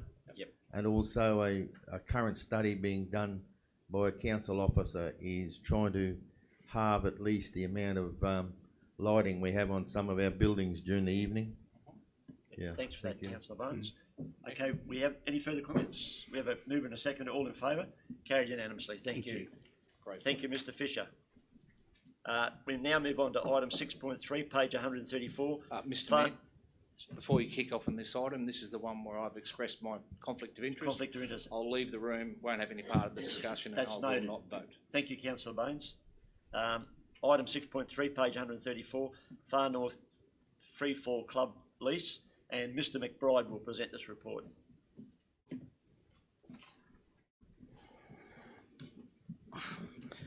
Morning, Mayor, councillors.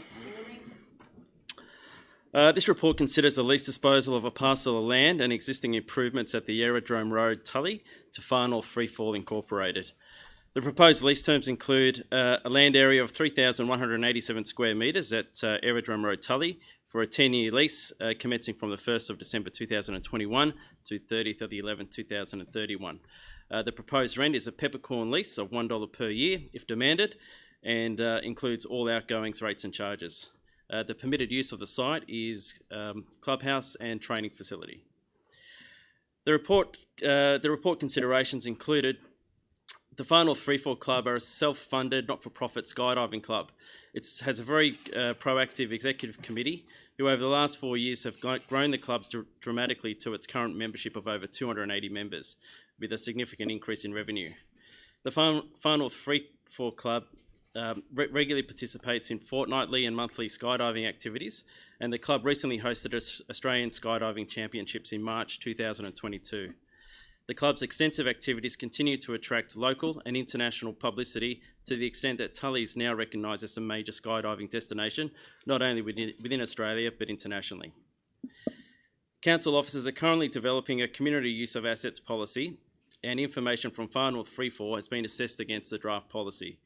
And this assessed the club across 4 key criteria, which was governance and compliance, community and economic benefit, sustainability and utilisation.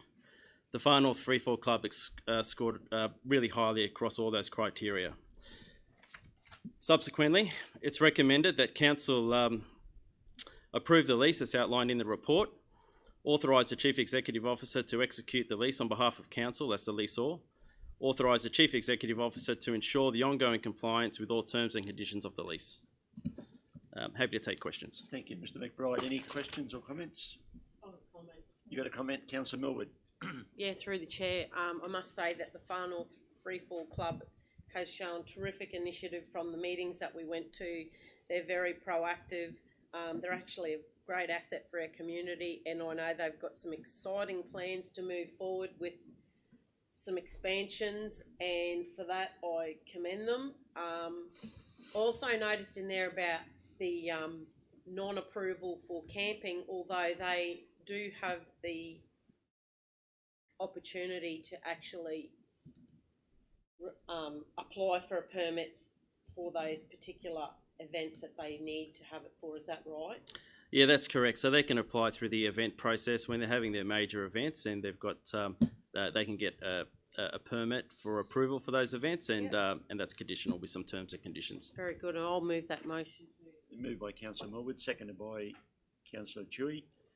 All in favour? It's carried unanimously. Thank you. Just an important part in the background of the report, the financial and resource implications. Through the application of appropriate clauses within the lease, the leasee retains ownership of all improvements and will be responsible for all asset insurance and depreciation, as well as utility charges, rates and other outgoings. I think that's a positive as well. They're very self-sufficient, really. Yeah, I think we're starting to realise those savings, Mayor, with depreciation across these transactions. Great, thank you. Mr McBride. Pardon? Oh, yeah, yep.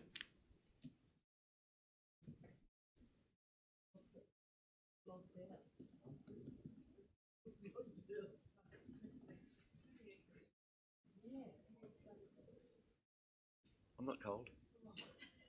Oh, I am.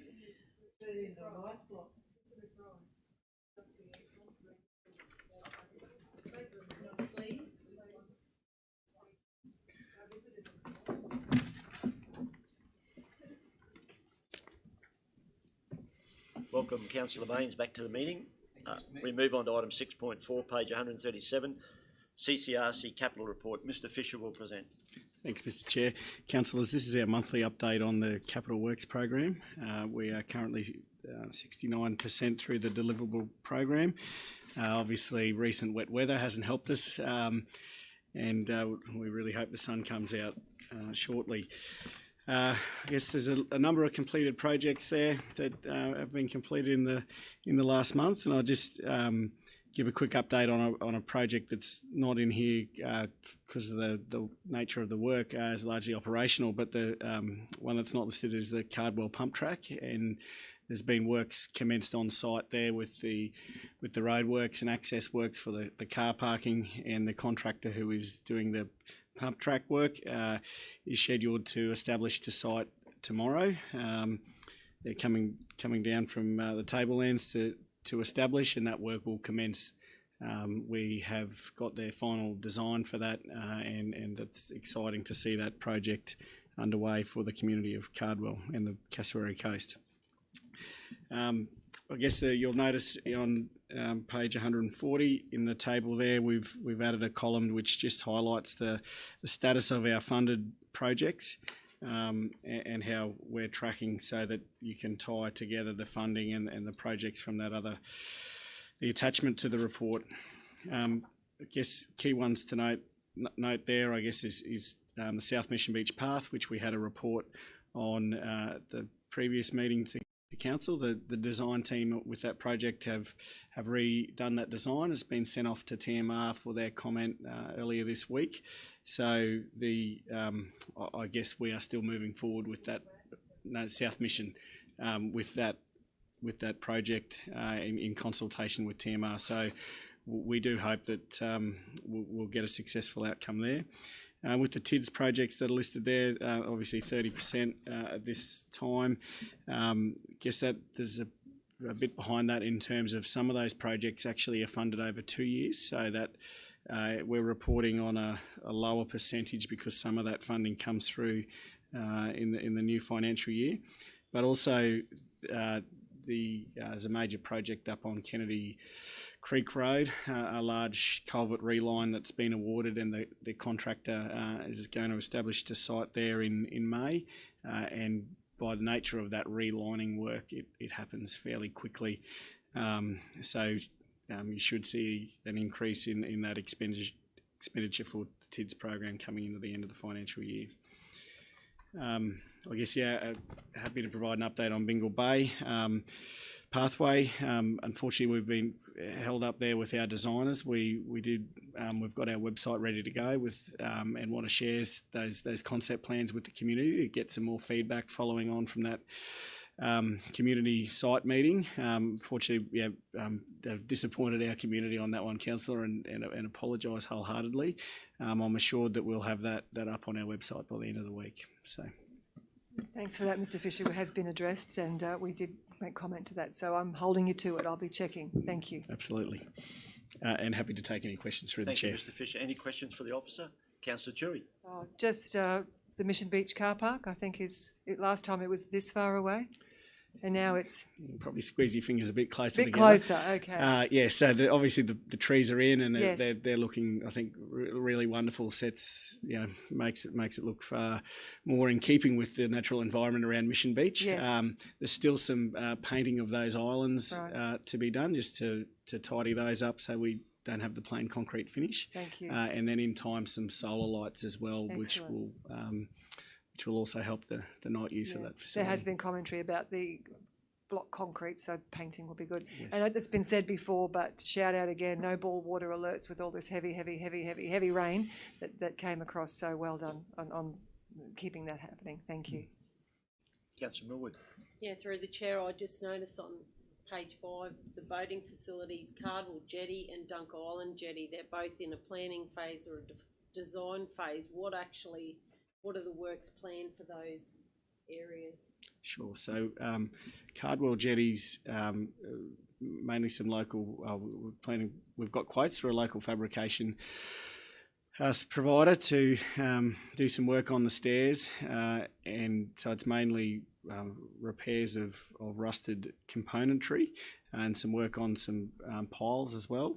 Dunk Island Jetty, the current planning work that's been done there suggests that there actually is potential for council to defer those works. The work largely relates to treating of corrosion on the steel components. Some of the worst of that is on the stairs where the boats run in and push against the jetty. But the advice from our consultant is that council isn't.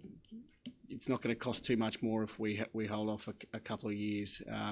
And given the nature of that work and the environmental requirements around working in the Great Barrier Reef Marine Park, and I guess exposing and removing paint and reapplying paint, it's probably going to be some benefit to potentially do a larger project in a couple of years' time than do small pieces of work. So we have got that report and plan to bring that to council in a bit more detail to help you fully appreciate the scope of work and the issues we've got with that structure over there. Thank you. And the renewal of the park furniture on Dunk Island, is there any possibility that the products used will be of a recycled nature? So the work over there, the timber that will be going into the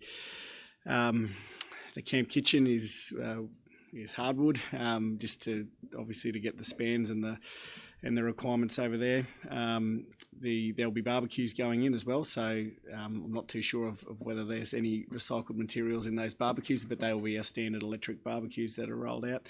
And then the seating, I understand, is aluminium, which those suppliers do source and reuse a bit of reused aluminium. So all your Coke cans do flow through to those benches. So to some measure, yes, is the answer to that question. Councillor Baines. Thank you, Mr. Chair. Mr. Fisher, I see that council's in the planning and procurement phases for several floodgates. The River Trust is also in a position where there's a couple of floodgates that they need to do some work upon. Would it be possible for the River Trust to reach out to council officers and maybe liaise and discuss? I don't know if we can try and, whether you're putting contractors on ground to do this or whether we do it internally, I'm not sure, but possibly we could liaise and the trust might be able to not hang off the council's shirt tails, but liaise together and try and look at some economies of scale while we're doing these projects. Absolutely, and that might work in potentially the opposite way as well, because we do know the trust has got really good connections within the local contracting industry that often yield some fantastic value for money outcomes. So yeah, happy to work with them. Thank you. I'll take that to the trust meeting. Thanks, Councillor Baines. Any further questions for the officer? Councillor Dewey. Thank you, and I hate to bring it up again, but have we got lights on our signs, entry signs? Has that been, anybody can respond to that? I know it's beyond it's gone back to the people who construct, put the signs in. It's gone back to them. But have we had any news from them? I mean, some of them don't work at all. Some of them half work. So, and I know it's an ongoing issue, but I think the community is just getting a little frustrated by the whole thing. Thank you. Mr. Goodman's coming forward. Through the chair, I think if the community's frustrated, Mr. Goodman may be more frustrated.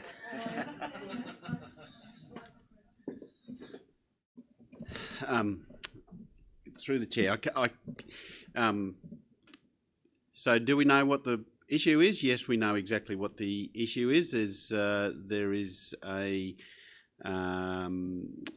connection in wiring in the lighting, which is being exposed to the environment, and creating that's creating the issue with the lighting. We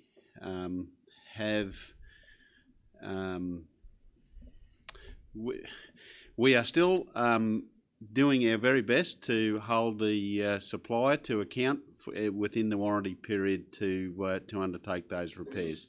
I have got sent an email this week to we have adopted a strategy as those lights have been progressively failing, which is not surprising to us, given the way that the wiring was done.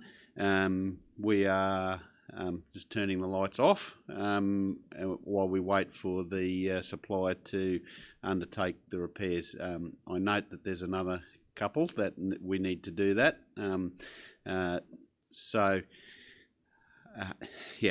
Without going into the detail of the contractual discussions that we're having with the supplier, it's about as much as I can provide, Councillor Dewey. No, thank you. I appreciate that. It's just when the lights do work, it looks fantastic. So it's just disappointing that we've been let down by this company. Thank you. Thank you, Mr. Good. Any further questions for Mr. Fisher? I've got a question for you, Mr. Fisher. The report outlines very clearly for the public to follow their favourite project, start date, finish date. You mentioned the pub track has started. What's the expected finish date? I'm predicting about a 5 to 6 week construction period. So So hoping, that's early June. Certainly our funding requirements need to have that work completed by June. So I guess, weather's obviously a factor in this, Mr. Mayor. However, I guess one of the good parts about Cardwell is it's largely built on sand, so reasonably well drained ground conditions. I know that the contractor is starting on Friday and will be clearing and grubbing next week, weather permitting.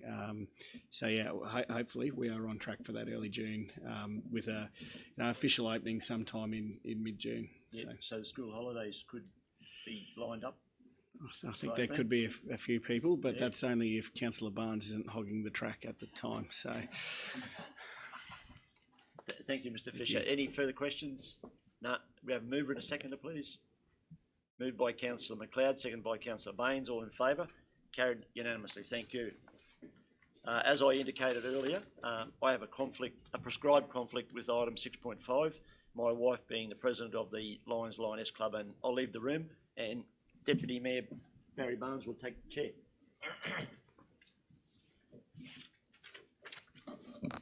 Very good, thank you. We're now going to call on Officer Dan Bradford for his report. Good morning, councillors. Good morning, Mr. Deputy Mayor. Today I'm providing a update on the progress of the disposal of land through the council's asset rationalisation project. So back in August 2020, council commenced a tender process for 18 subdivided lots, residential lots here in Tully at Campbell Street, Gooley Street, P Street and Patani Close. On the 13th of May last year, council further resolved to move the remaining lots to a offer through the real estate agencies and also commence the process of sale of land on another 4 council-owned properties that were deemed surplus to council's needs at the time. So the 18 residential lots, 17 of those 18 lots have now sold. The 18th settles in early May. It's a great outcome for the Tully community. There's a number of lots have already commenced development with homes being constructed on these, and also an increase in rates revenue along with the savings of council no longer needing to maintain those properties.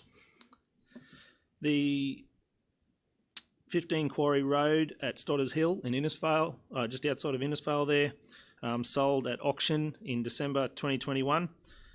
This was for This was a 3-bedroom house and about 5 hectares of land, sold for $346,000, and was sold for a local real estate agent as well. Ranch Road, Munro Plains. This is a 5,000 square metre lot with some property improvements, and is used generally in association with the adjoining King Ranch Cultural Complex. Based on its location, its usage and the distance to other council services, council resolved to dispose of the land, firstly by offering it to the adjoining landowner. This initial process saw the landowner decline council's offer of the market value. So officers are now recommending to council to move this property to sale via public tender. 41 Owen Street. So this property is located at the intersection of Owen and Grey Street in Innisfail and is currently used as a small car park. Given the site's location, with the impending delivery of the Innisfail CBD master plan, council should consider where this property could fit in with any future plans in the Innisfail CBD. So while that work is happening, council's identified that there's some historical arrangements still in place, or may still be in place with the land, with the Innisfail Club of Innisfail Lionesses using the land as part of having use of the land. So while this work's being undertaken to consider any future use of the 41 Owen Street, council could formalise a short-term arrangement with the current user. Any arrangement, though, should be in line with council's principles, expectations and responsibilities for the community use of assets which have been previously adopted by council. Scullen Avenue at Miguel. This is a small property located on the western side of the railway line on Bamboo Creek in Innisfail. This lot has no formed access available, and given the site's location, possible uses, and most importantly its value, officers are recommending not to proceed with any further action on this land at this time.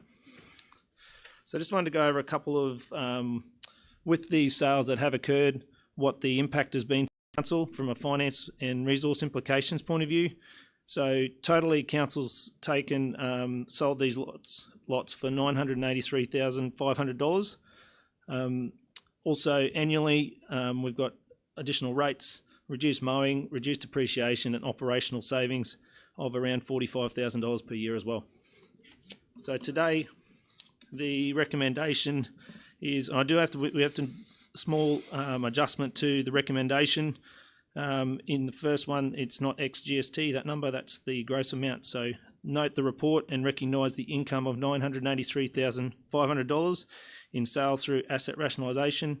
We authorise the Chief Executive Officer to set the reserve price and offer the land described as Lot 1 on SP 152304 for sale by public tender. That's also known as King Ranch.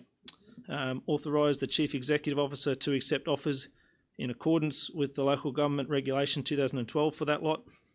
Request the Chief Executive Officer investigate alternative options for the use of the property described as Lot 2 RP 734992, or known as 41 Owen Street. Authorise the Chief Executive Officer to formalise a short-term arrangement with the Lions Club of Innisfail Lioness, the current user of 41 Owen Street, and requests the Chief Executive Officer not to take any further action in relation to Lot 1 RP 700492, also for the Scullen Avenue at Miguel. Okay, thank you very much. Look, I know that many hours have gone into putting this project together, so I'd just like to say well done. I'm now going to ask councillors, do we have any questions for the officer? Those who wish to speak for and against it can talk after we have a seconder, a mover and a seconder. Any questions to the officer firstly? I just once again support you, Councillor Barnes. Well done, and I think it's great to see all those blocks of land in Tully be sold, and I believe there's building already happening on some of them, so that's great for our community. So yeah, it's very exciting times. Thank you. No other questions? Okay, so in front of us we have a 6-point recommendations. I'll now be looking for a mover, Councillor Baines, a seconder, Councillor Chewy. All those in favour? Right, thank you. We'll now call, that's unanimous, we'll call for the Mayor.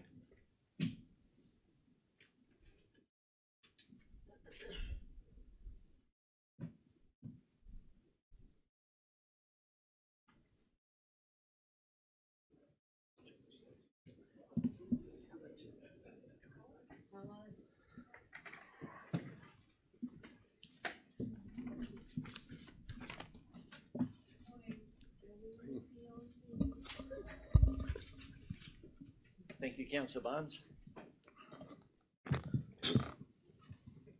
Okay.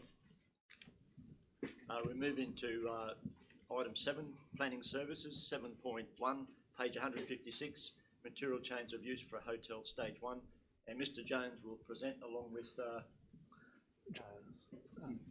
through the chair, Mr. Jonas Griffin Fedora. Welcome, Jones. Thank Okay, you. over to you guys. Okay, through the chair, council is in receipt of an application for material change of use for a 2-stage development. Stage 1 is for the expansion of the existing hotel, and stage 2 is an auxiliary dwelling unit. The subject site is currently occupied by the existing bar and restaurant, with the surrounding uses being other restaurants, shops, dwellings, caravan parks, and hotels. As the subject site is on the main thoroughfare of Mission Beach, it is owned as township and is within the tourism precinct of the Greater Mission Beach local plan. The application was impact accessible and therefore public notification was required, but no properly made submissions were received by council. The application is generally considered to be consistent with the requirements of the planning scheme and does not raise any significant issues. Therefore, the proposed application is recommended for approval, subject to reasonable and relevant conditions. Thanks. Any questions or comments for the officer? Councillor Tui? Just like to comment that I think it's great that in light of recent bad things that have happened in Mission Beach Village with local business, it's great to see a business moving forward and expanding. So I congratulate them on that, and well done for the planning for facilitating that. Thank you. Thank you, Councillor Tui. Any other comments or questions? Somebody moved. Councillor Millwood moved, seconded. Councillor Tui, all in favour? Carried unanimously. Thank you.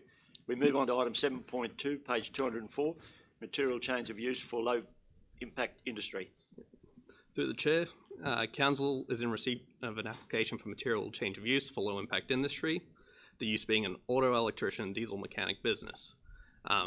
The subject site is currently used for agricultural purposes, being sugarcane cropping, with surrounding properties consisting of residential uses approximately 150 metres to the south, a vacant lot that contains an existing development approval for a light industry, and directly adjacent to the west to the proposed use is another low impact industry use. The subject site is zoned rural and has minor flooding, flood hazard, and the use is proposed on the lot during a Q100 event. The application is impact accessible and therefore public notification was required, but no properly made submissions were received by Council. The application is generally consistent with the requirements of the planning scheme and does not raise any significant issues. Therefore, the application is recommended for approval, subject to reasonable and relevant conditions. Thank you. Any questions or comments for the officer? Moved by Councillor Tui, seconded by Councillor Millwood. All in favour? Carried unanimously. Thank you. Item 7.3, page 235, material change of use for food and drink outlet and office. Mr. Jones will present this one. Thank you, Mr. Mayor. Council is in receipt of an application for material change of use for a food and drink outlet. It is proposed to convert the existing building into a commercial office and licensed cafe. The proposed alterations will improve the function and visual appearance of the building when viewed from Fitzgerald Esplanade and the Johnstone River. The site is a single rectangular shaped parcel of land located on Fitzgerald Esplanade. The building has an historical use right as a kindergarten, however, it is not operated for a number of years. The surrounding area is characterised by a mix of tourist, business premises, as well as recreation areas. The application is impact accessible and therefore public notification was required. No properly made submissions were received by Council. The application is generally consistent with the requirements of the planning scheme and does not raise any significant issues. Therefore, the application is recommended for approval, subject to reasonable and relevant conditions, Council. I'd just like to add, Council, we're pretty excited about this one. As you know, the old kindergarten sat there for a number of years, and it's good to see some investment along the riverfront area, and we think this complements well also with the proposed Innisfail Master Plan work. So happy to answer any questions. Thank you, Mr. Jones. Any questions for the officer? Councillor Baines? Not really a question, it's a comment, Mr. Mayor. I think around the activation of Fitzgerald Esplanade, I think this is another great step towards that. Yep. It is I'd say it's one of the most beautiful places on the east coast of Australia, where the two rivers meet, and the more activation that is in that space, it's very low impact as well. You know, it's not like we're chucking in a merry-go-round or anything like that. So, unfortunately, something for the future planning, Mr. Mayor. But I think this is a great project. I commend the officers and the developer, and I would so move the Moved by recommendation. Councillor Baines, seconded by Councillor Millwood. Before we vote, I'd just like to add a bit more history. Mr. Jones mentioned it's a former kindergarten. It was also the former Trades and Labour Hall. Yeah. That's where we planned all our strikes. Now you can strike up a conversation and have a coffee. So still relevant, still relevant. We have a move in a second. All in favour? Carried unanimously. Thank you. We move on to item 7.4, page 328, material change of use for dual occupancy and reconfiguring of a lot. Mr. Jones. Thank you, Mr. Mayor. Council received an application for material change of use for a dual occupancy and reconfiguring a lot 1 into 2 lots. It's proposed to develop a dual occupancy on the site and subdivide the land into 2 parcels, with each lot then containing a single dwelling house. The site is a single irregularly shaped parcel of land located on the corner of Donkin Lane and Seaview Street at Mission Beach. The site is currently vacant and contains a number of non-remnant mature trees, some of these of which to be proposed to be maintained. The surrounding area is characterised by a mix of tourist and permanent accommodation. The application is impact accessible and therefore public notification was required. No properly made submissions were received by council. The application is generally consistent with the requirements of the planning scheme and does not raise any significant issues. Therefore, the application is recommended for approval, subject to reasonable and relevant conditions. Council, with one of the conditions on this one, we've conditioned curb and channeling along Seaview Street. It's a bit of a missing link for us, so the developer would be required to upgrade that curb and channeling there. So happy to answer any questions. Thank you, Mr. Jones. Any questions or comments? Councillor Chewy. I'll move it, but I'll just, once again, it's going to be great to put something in that missing spot, so it's very exciting. Thank you. So it's moved by Councillor Chewy, seconded by Councillor Millwood. All in favour? Carried unanimously. Thank you. We move on to item 7.5, page 410, reconfiguring a lot, and Mr. Jones will present. Thank you, Mr. Mayor. Council has received an application of subdivision of one lot into 17 lots. 17 lots will have a range of sizes and be serviced by reticulated water, sewage, telecommunications and electricity.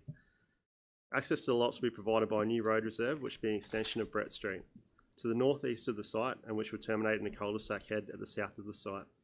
Proposed lots will require the construction of a building envelope to ensure that the future dwelling houses achieve flood immunity levels and are located as far as possible from the state-controlled road to limit the impacts of noise. To accommodate the drainage of the site, the existing point of discharge, drainage easements are provided throughout the proposed lots. The site is also within the priority infrastructure area and is immediately adjacent to existing urban development. The application was code accessible and therefore public notification was not required. The application is generally consistent with the requirements of the planning scheme. It does not raise any significant issues. Therefore, the application is recommended approval subject to reasonable and relevant conditions. Council, this one we've conditioned an upgrade to Brett Street, so the developer will be responsible for upgrading Brett Street in accordance with F&Q ROC standards all the way through to the development and the cul-de-sac. The reasons for the building envelope is for flood immunity and also for noise. That'll mean that a future Class 1A dwelling is to be constructed on that envelope. However, a shed or they can also, a shed can be constructed anywhere on the block. It's just a 1A dwelling, which is the habitable area. So happy to answer any questions. I'll move the recommendation, but are there any further comments or questions, please? No. Seconder, please. Second by Councillor Baines. All in favour? Carried unanimously. Thank you. And move on to item 7.6, page 467, Marina Lakes Strategic Master Plan, and Mr. Jones will present. Thank you, Mr. Mayor. The master plan provides a vision that establishes priorities and strategic direction for projects within the Marina Lakes facility. The master planning process has involved analysing key opportunities and constraints, identifying the potential for areas' assets, improving the environmental values of the site, evaluating current pedestrian and vehicle arrangements, and collaboratively developing market-tested strategies with stakeholders to revive tired structures and areas. The master plan underwent initial consultation phase in 2019, with a number of consultation activities being undertaken, including a digital survey and stall at the tilapia fishing competition. A total of 68 submissions were received from the community during this phase. The feedback and suggestions were collated and used to develop the draft master plan. The draft master plan underwent a community consultation phase in late 2021. Once again, a number of consultation activities were undertaken, including a digital survey and a stall at the Innisfail markets, during which a total of 52 submissions were received from the community. Analysis of the feedback revealed various common themes and suggestions as included as Annexure 2 of this report. So Council, Annexure 2 there shows the common themes and suggestions and the response from the project team. The recurring suggestions and feedback were collated and used to develop the master plan. Based on comments made during the community consultation phase, there is a desire for Marina Lakes to cater for various needs and wants.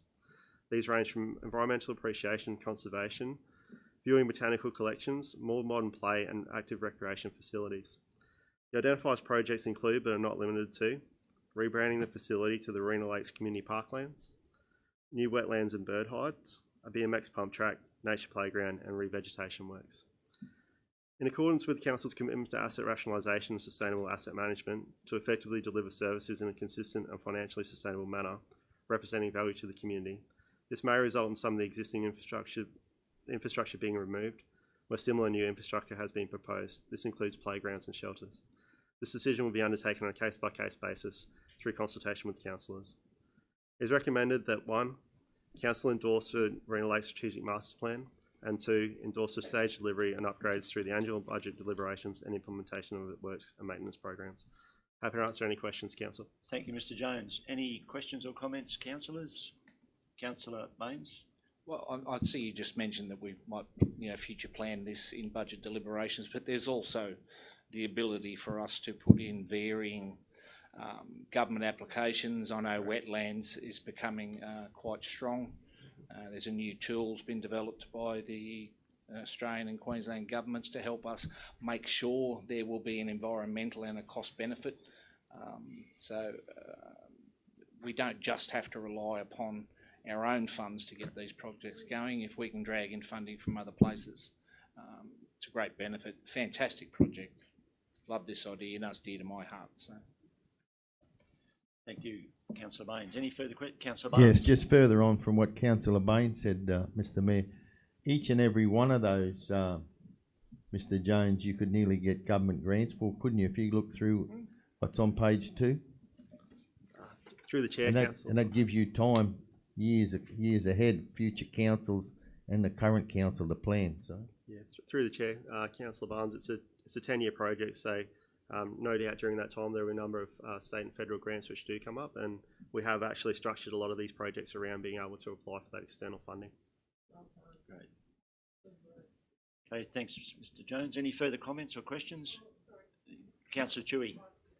Yeah, I just think it's great that the community consultation that you've had on board, just going through the comments again, and it's great that people do feel that they've been able to contribute and share their thoughts. So I think that's great, and there should be more of it. Thank you. Thank you. Thank you, Councillor Millwood. Further to Trudy's, Councillor Chewy's comment, community consultation on this was absolutely commended by the community, and I would recommend that this is a way we move forward with our community consultations in future, so that everybody can have their say. And yeah, we're moving in the right direction. This whole planning today has shown me that the Cassowary case looks like it's flourishing, and people want to come here and people want to buy blocks. So well done, thanks. Thank you. Thank you, Councillor Millwood. Any further comments, questions? Moved by Councillor McLeod, seconded by Councillor Millwood. All in favour? Carried unanimously. Thank you. Thank you, Council. Thank you, Mr. Griffin Fedaro and Jones. And congratulations on your first report, Jonas. Very professional. Thank you. And I hope you enjoy your journey with Cassowary Coast Regional Council. Thank you. Okay. Okay, we now move on to item 8, general business. Before we start general business, I just want to inform councillors that a new format on a monthly basis, the very first item in general business after today, is that to enhance transparency and listening to our community, our residents who pay our wages would like to track what we're actually doing in terms of meetings and conferences and what we do month to month. So starting from this afternoon when this meeting finishes, any council-related matters that you're dealing with, not volunteer work or anything like that, but if you're going to an AGM or a school function or an Anzac parade at a school, anything like that in the community, or any other meetings, the public want to be able to have some transparency. So each month now, from now on, in general business, the first item is each councillor will present a report. Now, this has been called for by the community. This is not something that the EMT have thought up or I've been involved in. This is a call from our community. I think it's a fair call. It's about transparency. So whatever you do tonight after this meeting, start writing down all the meetings you attend, because I'll be calling on you to do a report starting next month. Okay, general business. Councillor Chewy. Thank you, Mr. Mayor. Just a few items. Firstly, just a bit of community news. The federal election is coming up, and I believe that Mission Beach, I think, is the only area in the only place in the area that will be having all the candidates speak. So Tuesday, May 3rd at Mission Beach Resort, the 5 federal candidates will be there. There will be questions from the public which have been presented to the candidates prior and then open for question time. So I just want to let people know there's a lot of new people. We keep talking about coming to our area, they need to know what these candidates are going to do for our region now that they are new members. Tuesday, May 3rd, Mission Beach Resort. So the 5 candidates that are running were there. Secondly, I will be on 8th of May at the Curramine Beach Markets having a community information stall again. So I'd just like to invite groups if we were having a sports club or Red Cross, Meals on Wheels, anything like that, that you would like to get the information out to the community, if they could drop it into the Curramine Beach Real Estate Office or the Mission Beach Library, or contact me for collection, I'd be happy to talk about what we offer in our community. Wheatley Park, there'll be a survey going out online tomorrow for local residents to contribute what they would like to see happening, confirming what we've already worked with. And I'm just going to say one word to our officers and CEO, dogs. I am getting inundated. I know all councillors are getting emails because I'm CC'd in them. Whether we conduct education pieces with owners, we need to patrol more. Our committee scorecard has gone out. I hope people are responding to that, that's a separate issue again. But once again, how long do we wait once the scorecard has come in and we've seen what the people are saying? How long are we going to take to act upon? Because the dog situation, we have people opening their gates at 5 o'clock in the afternoon to let their dogs have a walk. They're not walking, they're just opening the gate. The dogs are running. People are terrified. They won't walk their own dogs. They're fearful themselves. Stray dogs are coming into private property. It is a huge issue within the whole Cassowary coast, and I'd like to see us, and I don't know how, but do something. But it is a hot topic, and it needs one we all need to reach an agreement on. Thank you. Thanks, Councillor Chewy. I totally endorse your comments about dogs. Massive issue, and we've already spoken to the CEO in a workshop environment that if he needs extra funding in the budget to have local law officers on call in a wider range of hours, then we've got to back it up with our vote and offer some resources to Mr. Sadler in the department he managed, because it's a hot area. We've had cassowaries taken down by dogs. There's a lot of emotion, and we can't control it unless we've got officers out there on the ground. And currently we aren't funding them to that degree, so we have to close that gap. And Mr. CEO is fully aware of that, and I'm sure we'll be discussing that in the budget. But I'll hand over to the CEO to respond. Thanks, Bear. Through the chair, officers are currently looking at this. We've obviously surveyed councillors to understand the level of service that council would like to see in this space. Dog management came up as a high priority. It's an area that you could put unlimited resources at, and you would still have instances. We can't be everywhere all the time, but certainly for consideration in the budget, officers will be presenting to council some opportunities. Councillor Millwood. Yes, so through the chair, Trudy must have read my mind, because I had here, there seems to be a huge rise in the number of straying dogs and dog-related issues. Do we have enough staff to address these types of complaints, or do we need to revisit that? But you've just answered all of that, so I just wanted to confirm that that was also one of my general business items. The other is, can we please advise the general public of who made the decision to go cashless, and to please explain why and how council sees to make savings by doing this, because I've had quite a bit of concern about why and how we're doing it. And further to that, how will our residents pay for their Morning Melodies and library expenses if we're cashless? So that's my first question. Okay, over to the CEO.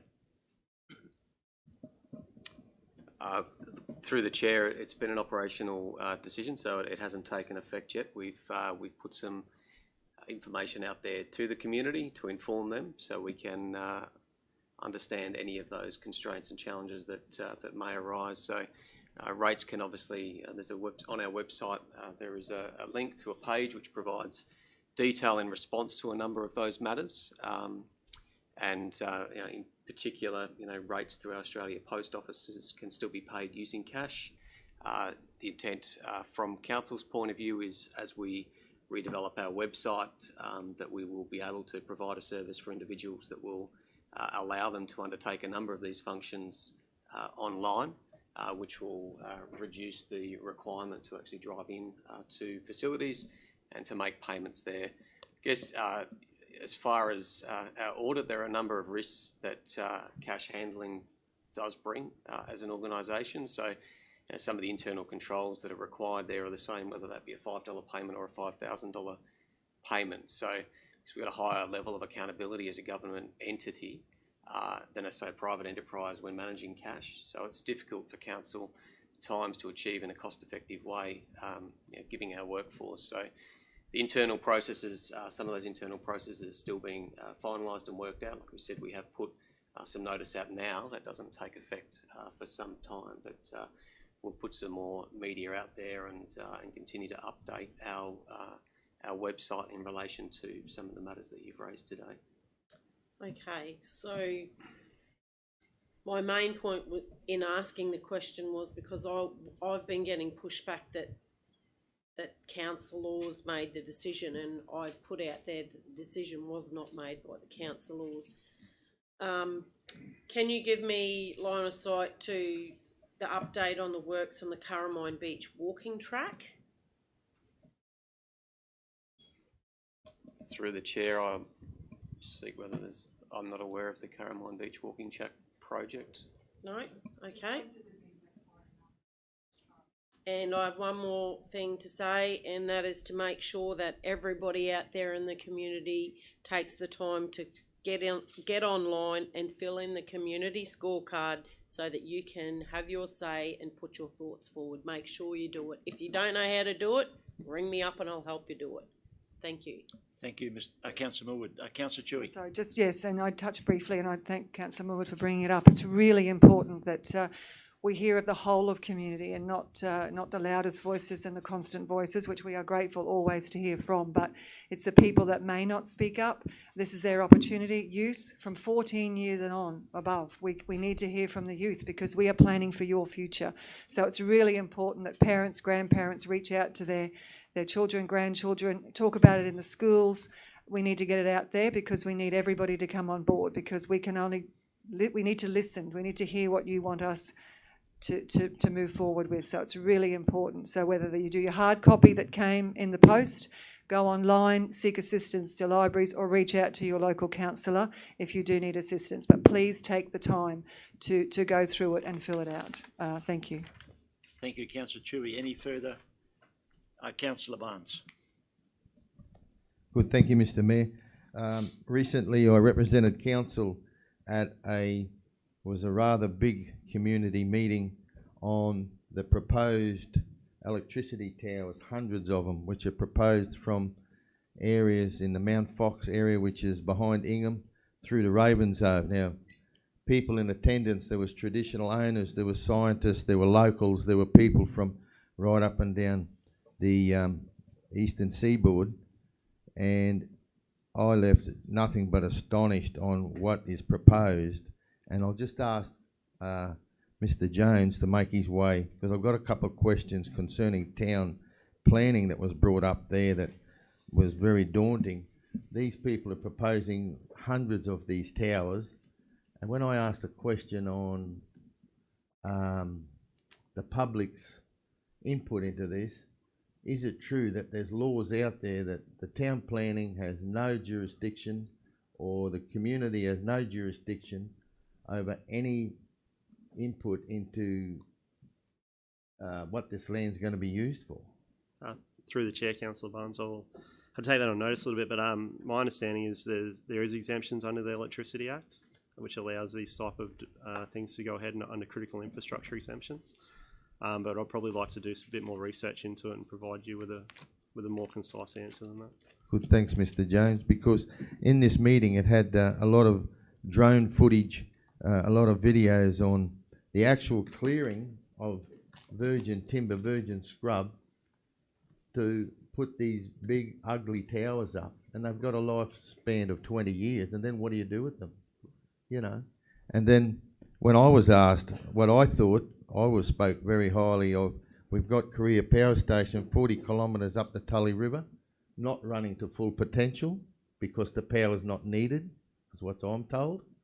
And we have sugar mills dotted down the east coast of Queensland and 3 into New South Wales who uses renewable green energy in sugarcane, and they could quite easily generate electricity 12 months a year. So I don't see any need for these.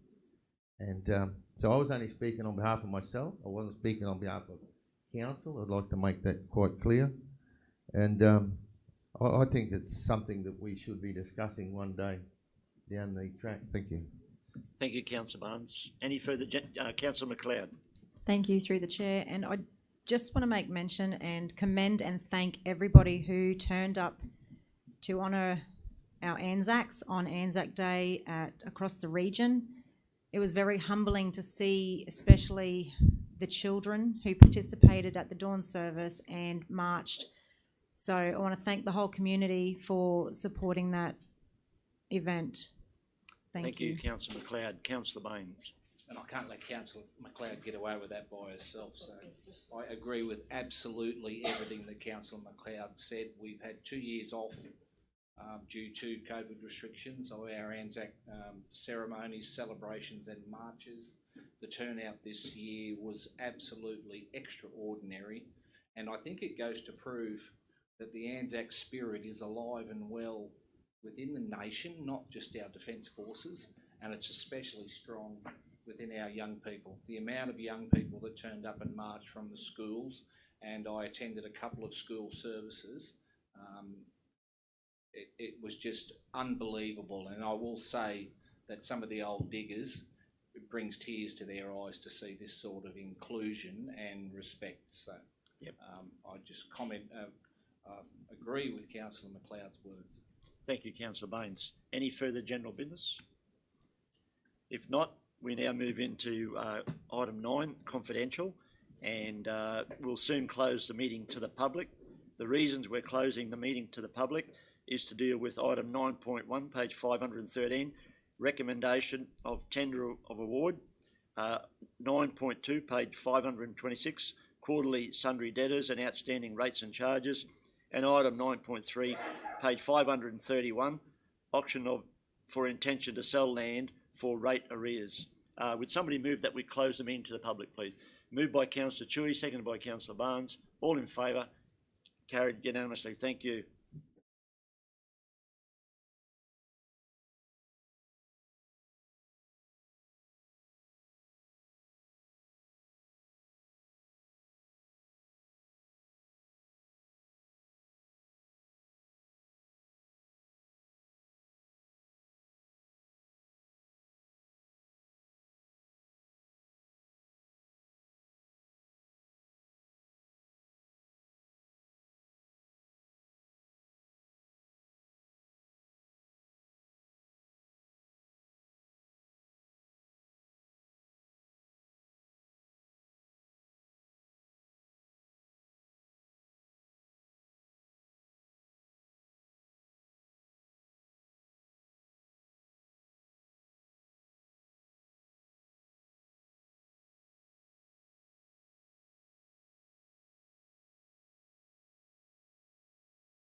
Okay, councillors and staff, we reopen the meeting to the public. Would somebody move so? Moved by Councillor Bain, seconded by Councillor Chewy. All in favour? Carried unanimously. Thank you. Item 9, confidential, 9.1, page 513, recommendation of tender award, and Ms Taflis will present this report. Thank you. Good morning or afternoon now. Afternoon. Yep. This report is to inform Council of the tender process undertaken, the evaluation outcome, and to recommend appropriate contractors to deliver the disaster recovery funding arrangements, restoration of essential public assets through 6 work packages.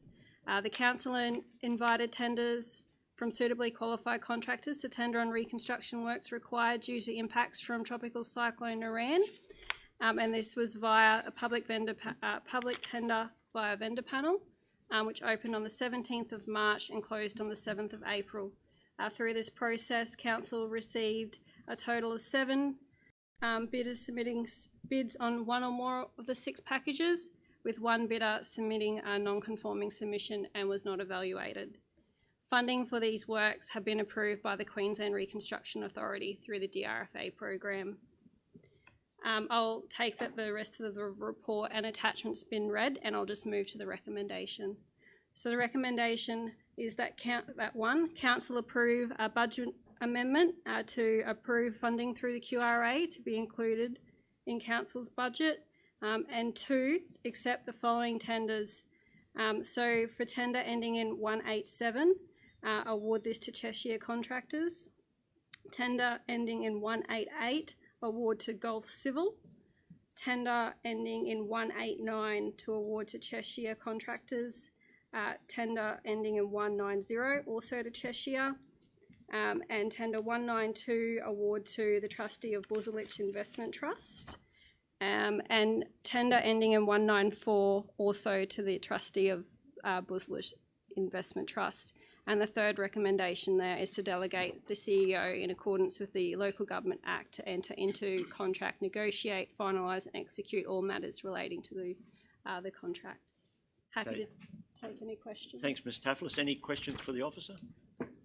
If not, would somebody move? Councillor Chewy's moved and Councillor Millwood second. All in favour?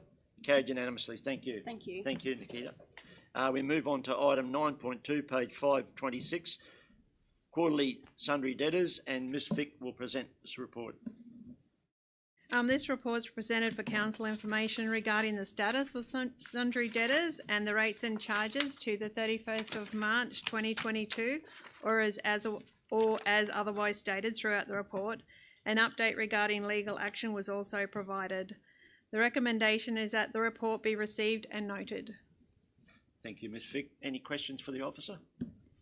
If not, would somebody move? Councillor Baines moved, seconded by Councillor Barnes.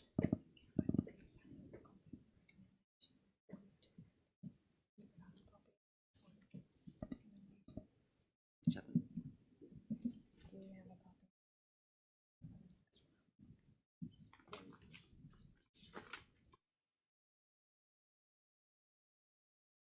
All in favour? It's carried unanimously. Thank you. And we now move on to item 9.3, page 531, auction for intention to sell land for rate arrears. And Ms Fick will present. There remains 7 properties with overdue rates not paid as required by the notices of intention to sell land which were issued on the 12th of January 2022. The recommendation is that Council authorise for the land to be sold for overdue rates which remain unpaid by auction to be held at 10 a.m. on Saturday the 18th of June 2022 at the Innisfail Shire Hall foyer, 70 Rankin Street in Innisfail, and that Council authorise the Chief Executive Officer to set the reserve price on the land as per the Local Government Regulation 2012. Thank you. Any questions for the officer? If not, would somebody move the recommendation, please? Moved by Councillor Millwood, seconded by Councillor Barnes. All in favour? It's carried unanimously. Thank you. Thank you. That brings our meeting to a close at 5 minutes past 12. Thanks, everybody.